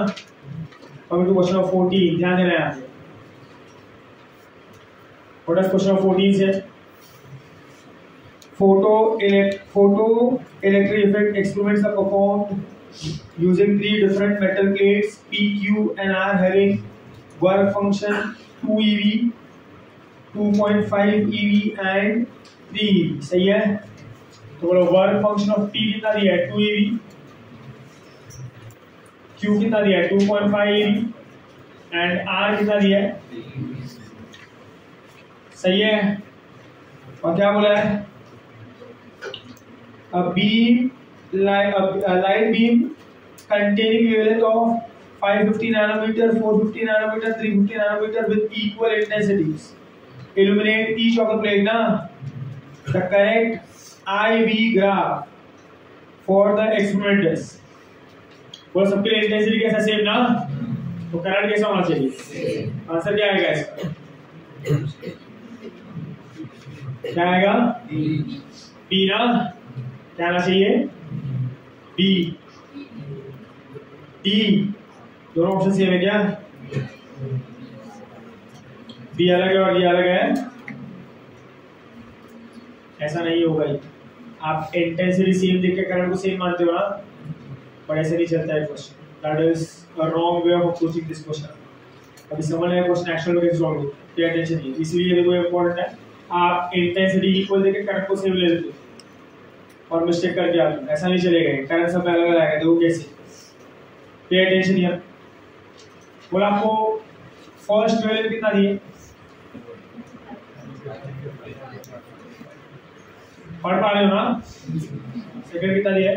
450। थर्ड कितना दिया है? 350।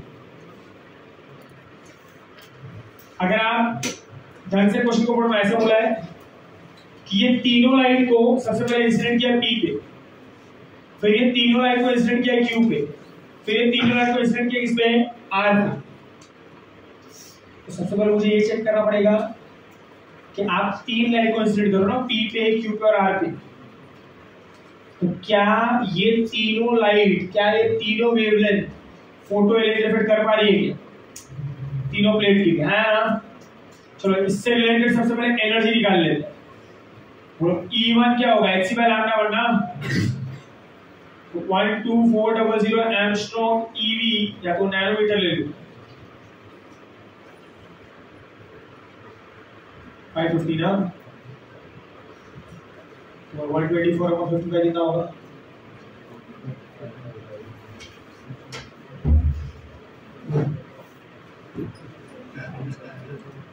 कैलकुलेटर का वैल्यू क्या देगा? फटाफट करो। 2 पॉइंट कितना होगा? 2.1 2.2 के आसपास होगा ना, तो अराउंड 2.2 eV ना। देखो 55 2 जा कितना होता है? 110, बचा कितना? 40। क्या इसे अगर 55 को 5 पार्ट में डिवाइड करूं तो कितना होगा? 11। ये 11 ना 1 पार्ट, तो कितना हो जाएगा? 0.2 ना। 1 को 5 में डिवाइड करूं तो क्या है? 0.2। कितना आएगा 2.2 eV, और E2 कितना आएगा,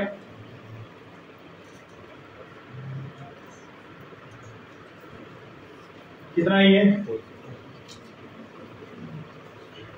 कितना हो जाएगा 45 90 90 प्लस 45 135, पर ये तो कम है उससे थोड़ा, तो ऐसे भी 3 आएगा, कम आएगा कितना 2 पॉइंट, या ऐसे तुक्का मार रहे हो, सच बोल रहा हूँ, मोबाइल में किया, अच्छा कैलकुलेट किया, बोला मोबाइल में करो, ईमानदारी बन गया, बोल भी रहा किया मोबाइल में।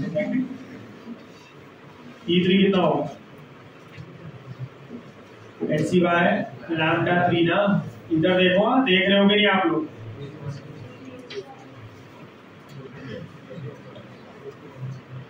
चलो 350 नैनोमीटर ना, कितना आएगा इसका 3.3, तो मेरे को भी समझा 3.5, गुस्सा कर रहा हूँ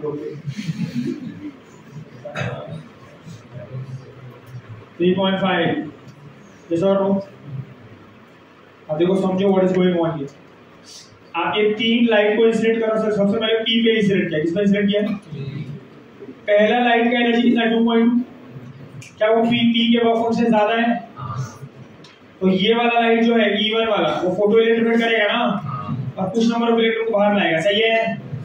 फिर E2 वाला इंसिडेंट होगा, उसका कितना 2.7, क्या वो भी वर्क फंक्शन से बड़ा है, तो ये भी करेगा ना। E3 कितना 3.5 ना, क्या वो इसके वर्क फंक्शन से बड़ा है, तो तीनों करेगी ना, तो P के लिए सब करेगी, E1 E2 E3, सही है। बोलो बाद में कौन आएगा, Q का कितना 2.5 ना, तो बोलो क्या E1 कर पाएगा, E2 कर पाएगा, E3 कर पाएगा, तो Q के लिए कौन करेगा, E2 एंड E3, और बोलो R के लिए सिर्फ कौन कर पाएगा, देखो आपके पास कहने के लिए तो 3 लाइट है, पर काम R के लिए एक ही कर रहा है ना, Q के लिए 2 कर रहा है, P के लिए कितना कर रहा है 3, तो सबसे ज्यादा इलेक्ट्रॉन किसमें बाहर आएंगे, फिर सबसे ज्यादा इलेक्ट्रॉन किसके, P के, तो सबसे ज्यादा करंट किसमें, P में ना, तो करंट ऑफ P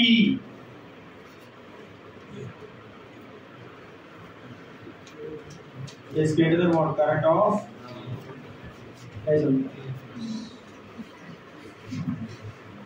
समझ में आ रहा है ये, तो बोलो तीनों करंट सेम क्या अलग अलग ना, तो व्हाट डू यू थिंक, सबका स्टॉपिंग पोटेंशियल सेम होगा अलग होगा, सोचो सेम ना, क्यों से, क्योंकि तीनों प्लेट पे आप सीवी लाइट को इंसिडेंट कर रहे हो, नहीं समझा,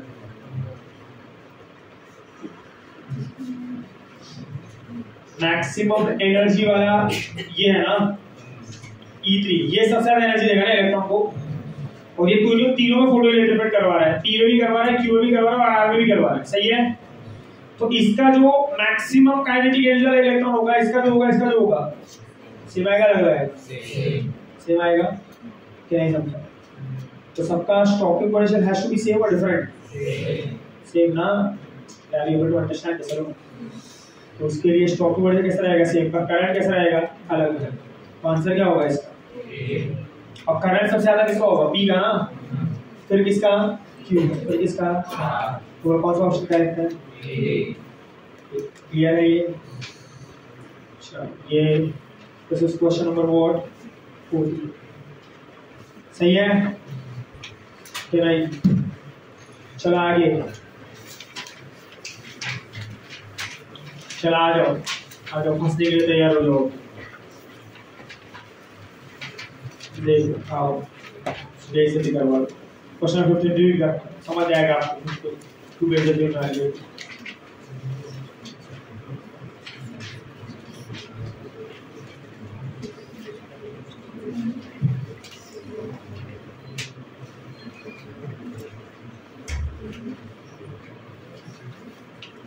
कोई आया आपको बुलाने,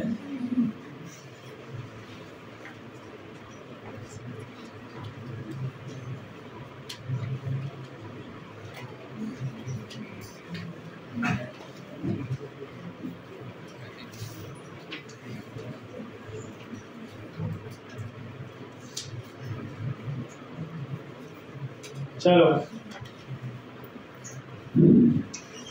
15 16 क्वेश्चन नहीं समझा। वाह वाह वाह, सही है, लाइफ सही चल रही है। समझा है, तेल लगाने जाए। क्या बोला था क्वेश्चन 15 में? आ जाओ। समझा किसी को?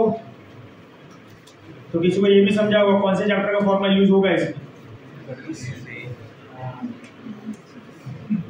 अभी फॉर्मूला याद है किसी तो आपको बता। देखो याद है, मैंने रीड किया अभी तक। What is the strength of transverse magnetic field required to bend all the photoelectrons within a circle of radius 50 cm when light of wavelength 3800 angstrom is incident on a barium emitter? Given that the work function of barium is 2.5 eV. पूछा क्या आपको? What is the strength of transverse magnetic field? क्या होगा?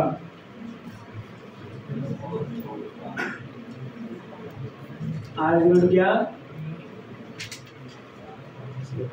कौन सा दिया? महीने कुछ नहीं दिया ऐसा, या तो महीने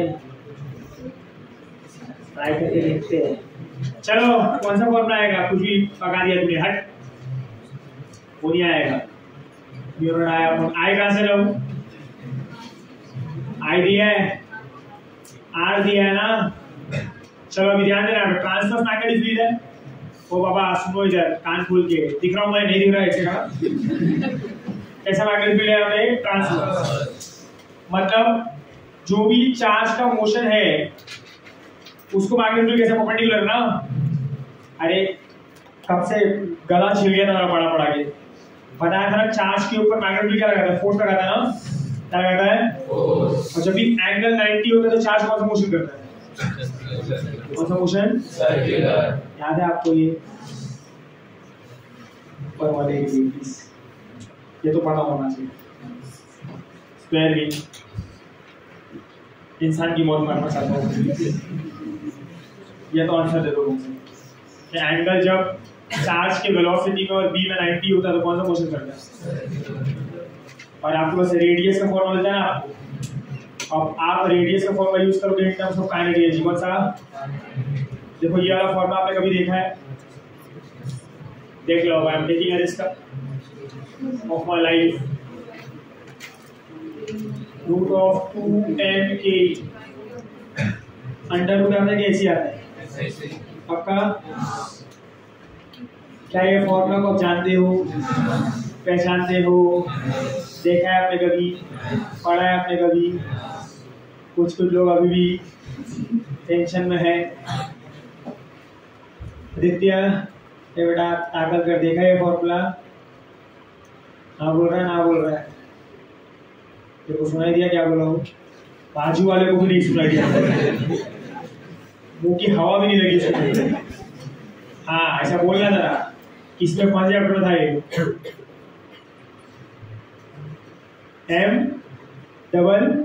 MEEC। ये माइक को फेल कर सकता मालूम? कंपनी बंद हो जाए। तू आज तक कितने साल का हो गया? तू गिन पाया रहेगा हमने कितना बोला है करके? एक दिन में 10 वर्ड बोल जाता हूँ। 365 दिन में 3600 के आसपास वर्ड हो जाते हैं। 17 से मल्टीप्लाई किया हो गया, मैंने इतना ही बोला है। सही ना? हाँ भी बोल रहा है जैसा आप बोल। देखो इधर ध्यान देना है, ये फॉर्मूला देखा है ना आपने? यही पूछा है, सही है? तो देखो क्वेश्चन ना नहीं देखा है ना, फॉर्मूला देखा है। सड़ा हुआ क्यों देख लिया उसको? पूरा मान जाएगा ना फॉर्मूला। बोलो रेडियस दिया आपको, एम दिया है आपको, क्वेश्चन में देखो हाँ हाँ मत करो। एम दिया है, क्यू दिया है, क्यों? हाँ मैं हिंदी वाला क्यों नहीं पूछ रहा हूँ? बोलेंगे नया सवाल लाया, क्यों दिया है? मास दिया है बाबा, एम दिया है, क्यू दिया है, बी पूछा है ना। काइनेटिक एनर्जी नहीं है हमारे पास, पर काइनेटिक एनर्जी आप आइंस्टाइन इक्वेशन से निकाल सकते हो ना, क्योंकि आपने फोटो इलेक्ट्रिफाइड करके इलेक्ट्रॉन को निकाला, सही है? तो काइनेटिक एनर्जी का फॉर्मूला क्या होता है? H T - 5 बोलो H कितना दिया, एनर्जी कितना दिया फोटोन का? अरे बहुत ध्यान कर दिया, बहुत बड़ा कर दिया क्वेश्चन। लैम्डा दिया है, ये ले लो बाबू, तुम करवा कैलकुलेट। H है बोलो कितना हो गया? 12400 एंगस्ट्रॉम ईवी अपॉन कितना है? 3800 एंगस्ट्रॉम ना, माइनस वर्क फंक्शन कितना दिया है? 2.5 सही है। बोले एंगस्ट्रॉम गया, एंगस्ट्रॉम गया, 0 गया, 0 गया, 0 गया, 0 गया, सही है। तो 124 को 38 कितना होगा? इतने भी छाने लोगे आप, करो कैलकुलेट। तुक्का मारो, 2 3.2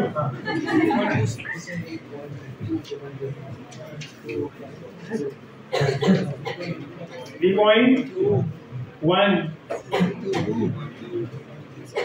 अगर तुक्का मार रहे बैठ के 3.2 EV माइनस 2.5 EV ना, खास रहा है। तुक्का जाना है घर पे, खास के 2-4 लोग को निकाल दो इधर से, सारा अभी आई है बीमारी से, वापस लपेट डालो। आपको क्या हुआ था? गेट दो ना, इसमें होता है सब। चलो 0.7 मिल गया आपको क्या? काइनेटिक एनर्जी ना। अब देखो इसके अंदर एक जो प्रॉब्लम आप फेस करते हो, ओ मैडम इधर देखो पीटी पार्टी चल रही उधर बैठ के, ये कितना है? 0.7 ही ना। पर देखो एक लफड़ा क्या होता है अभी यहाँ पे, बोलो ये कितना आएगा मीटर में, ये आएगा केजी में, ये आएगा कूलम में, बी तो आएगा टेस्ला में ना। तो काइनेटिक एनर्जी का ऐसा यूनिट क्या है? ईवी है कि जूल है? जूल। इसको कन्वर्ट करना पड़ेगा ना, इसमें जूल में। हाँ तो कैसा किया था अभी बताया था मैंने। हाँ ये सब छोटा छोटा चीज आपको देखना होता है क्वेश्चन में, तो मिस्टेक करके आते हो, तो इसको आप सिली मिस्टेक बुलाते हो, और मन को तसल्ली भी देते। सिली मिस्टेक हुआ है, आता था मेरे को, मैंने निकाल लिया था क्वेश्चन, सिली मिस्टेक हो गया, सही ना। और मार्क्स आता है, सब कुछ आते हुए नहीं आता, सही है। बोलो आर कितना दिया है? 50 सेंटीमीटर, 50 × 10⁻⁻। बोलो मास कितना होता है इलेक्ट्रॉन का? जितना छोटा मास है उतना ही ज्यादा टाइम लगेगा आपने बोलने में।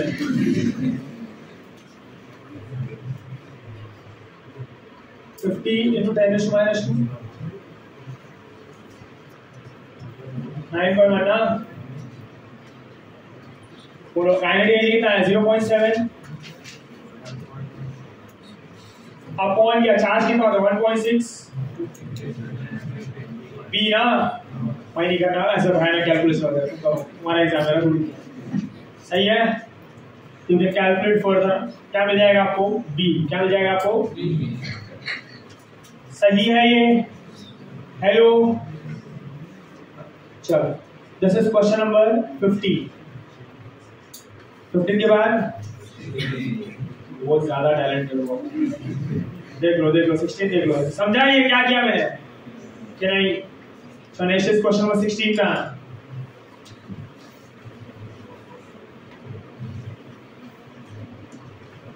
चलो वापस देखो, इसमें और एक बार आपको मौका मिलेगा ध्यान करने का।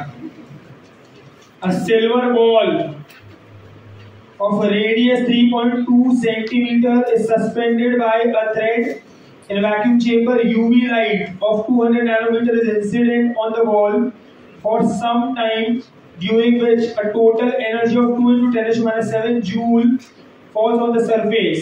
Assuming on an average 1 out of the 10⁻³ photon incident is able to eject, the final potential of the sphere is.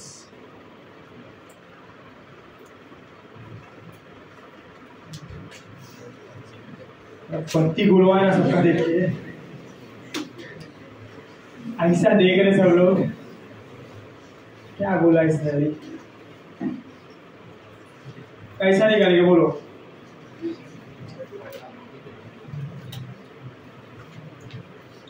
Yes, tell me, anyone, any idea? वापस रीड करो, देख लो क्वेश्चन को 2-3 बार कर लो, कुछ तो समझेगा।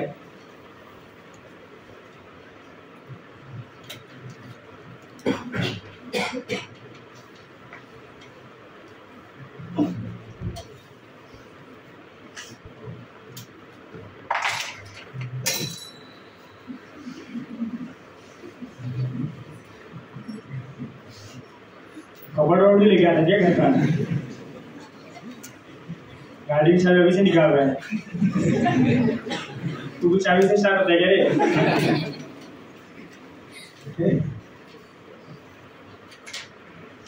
कुछ समझा वापस रीड करके? पहली बार मैं इतना समझा तो वो भी कंफ्यूज हो गया अभी तो। नहीं, हाँ कि ना, क्या बोल रही है? नहीं, नो। चलो आ जाओ। स्पीयर बोला है और स्पीयर में चार्ज है ना, बोलो मेटल है ये, तो कंडक्टिंग स्पीयर होते non conducting sphere? Conducting sphere. Conducting sphere के सरफेस में पोटेंशियल कितना होता है?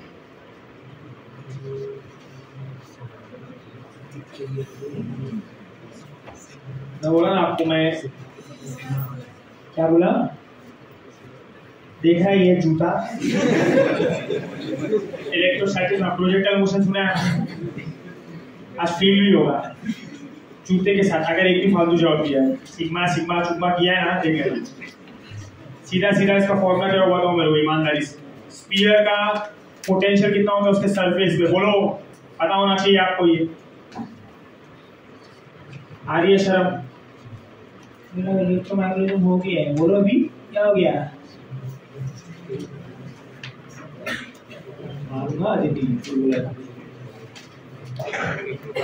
हाँ, क्या होगा? K/Q/I a sphere, a conducting sphere is similar to a point charge ना, उसको पोटेंशियल कितना होता है? K/Q/I। सिग्मा वाला पता है, क्या करूँ? सिग्मा वाले का लेके जाओ घर पे, बताओ मम्मी को, माँ ये देखो सिग्मा।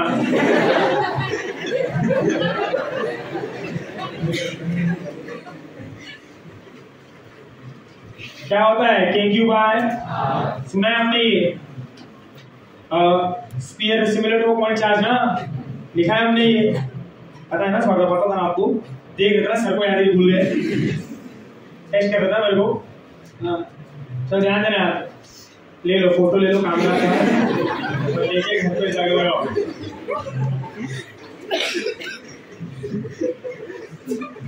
बैठ के वहां पे कैमरा की अदाएं दिख रहा है। क्या है, क्या मुस्कान है?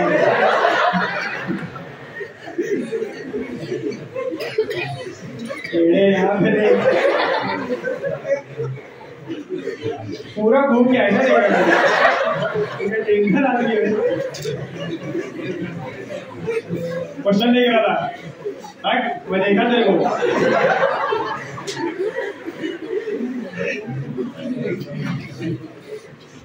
बाबा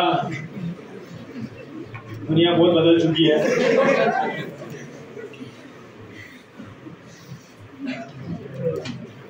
है ना?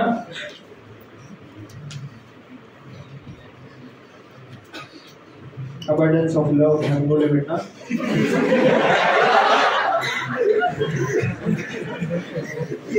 Be limitless. Okay. सही है। अब मैं कुछ पढ़ा गया तो क्वेश्चन पढ़ रहा है। ओवर एक्टिंग, हाँ? क्या देख भी नहीं सकता? मेरे को भी देखना चाहता है अभी।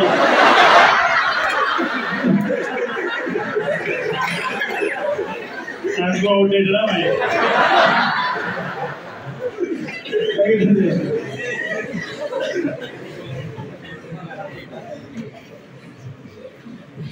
क्यों आया ना? आपको आर दिया हुआ दिखता है क्वेश्चन में।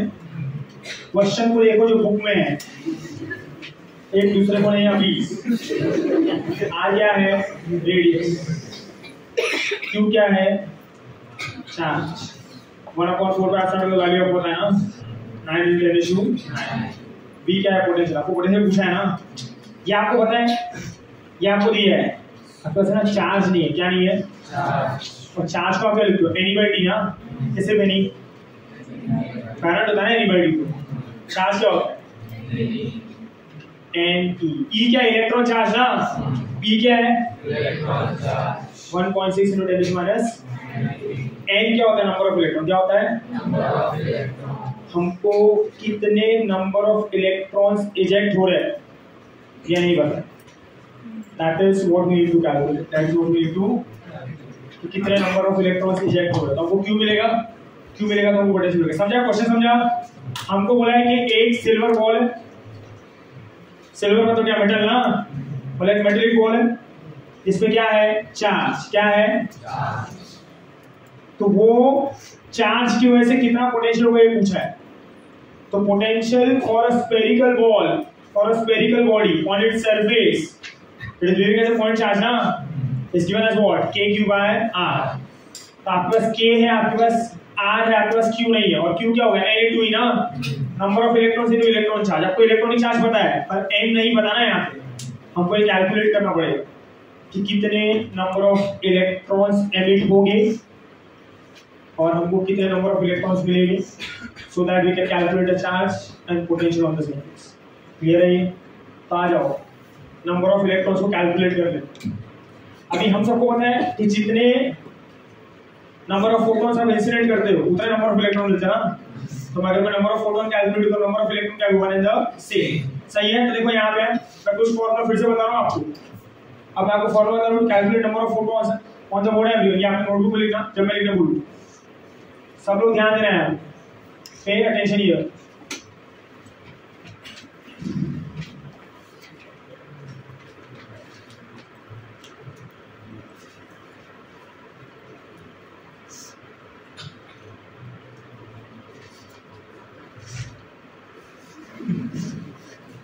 Calculate number of photons. बोलो पावर का फॉर्मूला पता है आपको? पावर का एनर्जी अपॉन टाइम। एक लाइट है, लाइट का कुछ पावर है, कुछ ना कुछ पावर से वो लाइट को इंसिडेंट कर रहा है एंड वो लाइट इंसिडेंट हो रहा है इन terms of photons, in terms of what. अभी वो सोर्स में से n नंबर ऑफ फोटॉन्स आएगा ना, वो एक फोटॉन का एनर्जी कितना होता है h न्यू ना, अरे एक फोटॉन का एनर्जी कितना होता है तो n नंबर ऑफ फोटॉन्स का कितना होगा, तो व्हाट डू वी से for one photon energy is E is equal to h nu. So for n photons, बोलो एनर्जी कितना होगा n h nu, जिसको आप n hc by lambda भी कह सकते हो, yes or no।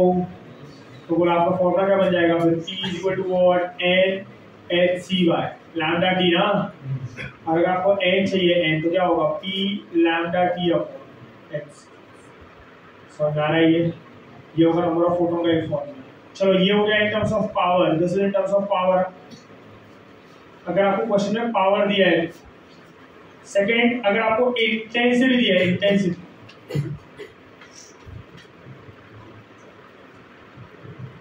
बोलो इंटेंसिटी क्या होगा, पावर अपॉन एरिया ना, पावर पर यूनिट एरिया। अभी इंटेंसिटी के फॉर्म में फॉर्मूला क्या बनेगा, बोलो पावर तो आप निकाल लिया, पावर कितना है NHc lambda T upon area ना, तो क्या हो जाएगा NHc अपॉन लैम्डा ए, NHc अपॉन लैम्डा ए। तो बोलो n क्या हो जाएगा यहाँ से I लैम्डा ए अपॉन क्या x। ये नंबर ऑफ फोटॉन्स का formula in terms of what, intensity. बोले ये किसके फॉर्म में, पावर, ये किसके फॉर्म में, इंटेंसिटी। क्लियर है ये? समझा सबको कि नहीं? चलो अभी ध्यान देना, आपको क्वेश्चन देखो भी n निकालना मुझे, n बोलो मुझे क्या दिया है, इंटेंसिटी या पावर दी है।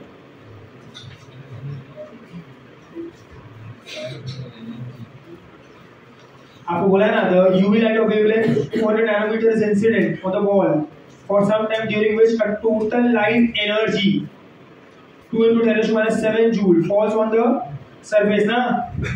तो चलो आप तो डायरेक्टली n इससे निकाल सकते हो ये वाले फॉर्मूला से, सही है ना। आपने सीधा एनर्जी दिया ना, टोटल एनर्जी कितना दी है, ये क्या होगा टोटल एनर्जी ना। अरे एक फोटोन, ये n नंबर ऑफ फोटॉन्स, ये टोटल एनर्जी हुआ कि नहीं। तो आपको पावर और इंटेंसिटी के फॉर्म में दिया है, किसके फॉर्म में दिया है, एनर्जी। तो बोलो एनर्जी क्या हो जाएगा भाई यहाँ पे, E is equal to what NHc by lambda. तो बोलो n का फॉर्मूला क्या बनेगा, E lambda upon x। E क्या टोटल एनर्जी ना, कितना इंसिडेंट किया है, लैम्डा कितना है 2 into 10⁻⁷ ही होगा ना ये। नैनो मतलब कितना 10⁻⁹ 2 को निकाल दोगे 10⁻⁷ ना। और hc कितना होता है अभी ये देखो hc को आपको ev में नहीं लिखना है, hc का ये वाला वैल्यू लिखना 2 into 10⁻25 सही है। बोले 2 आया, बोले कितना होगा 10⁻14 ऊपर जाएगा कितना होगा 2 into आपका n कितना आया 2 into 10⁻11। ये क्या है नंबर ऑफ इलेक्ट्रॉन्स के नंबर ऑफ फोटॉन्स है। ये इससे आपको क्या मिलेगा नंबर ऑफ फोटॉन्स ना, n क्या है यहाँ पे फोटॉन्स, तो ये क्या है नंबर ऑफ फोटॉन्स। आपको क्या चाहिए देखो सेकंड लास्ट लाइन पढ़ना आप इसका क्वेश्चन का क्या बोला है। assuming on an average 1 out of the 10⁻3 photons incident is able to eject electrons ना, मतलब 10⁻3 फोटॉन्स में से एक ही फोटोन इलेक्ट्रॉन को निकाल पा रहा है ना। इसका मतलब देखो ऐसा है ना कि मान लो ये प्लेट है, एक फोटोन गिरा, बाकी सब आजू बाजू में गिर सकते हैं ना, नहीं समझा। ऊपर से 10 बॉल गिरा है, एक ही बॉल मेरे हाथ पे गिरा, बाकी सब यहाँ पर गिर गया ना, तो मेरे हाथ पे कितना बॉल गिरा एक, और एक ने इलेक्ट्रॉन निकाला ना। तो हम फोटोन तो गिरा रहे हैं, ये सोर्स से फोटोन तो गिर रहा है पर मल्टीप्लाइड इतना ही है ना, बाकी सब फोटोन जो गिर रहे जा रहे हैं ना। तो उसमें ऐसा बोला है कि 10⁻3 फोटॉन्स एक इलेक्ट्रॉन को निकालेगा, तो नंबर ऑफ इलेक्ट्रॉन्स कितना हो जाएगा जैसे it will be 2 into 10⁻11 divide by what, वो कितना हो जाएगा 2 into 10⁻8। यस और नो, समझा ये। बोला आपको नंबर ऑफ इलेक्ट्रॉन मिल गया, अब बोलो चार्ज कितना हो जाएगा 2 into 10⁻8 into 1.6 कितना होगा 3.2 into 10⁻⁻11 कूलम ना, समझा ये। तो बोलो फिर पोटेंशियल कितना हो जाएगा 9 into 10⁻9 into चार्ज कितना है R कितना है 3.2 into 10⁻⁻2 ना, ये गया तो कितना आएगा ये 9 कितना आएगा ये ऊपर जाकर 10⁻9 ना, आंसर क्या आएगा इसका 9। क्लियर है ये। और अच्छा क्वेश्चन है, इसको इंपॉर्टेंट मार्क करना 160। तो वैसी चीजें याद होनी चाहिए आपको, फटाफट नोट डाउन करना है। ये सब हाईएस्ट क्वालिटी क्वेश्चन है चैप्टर की, इसके ऊपर कुछ नहीं आता है भाई। If you are done with this you go the chapter.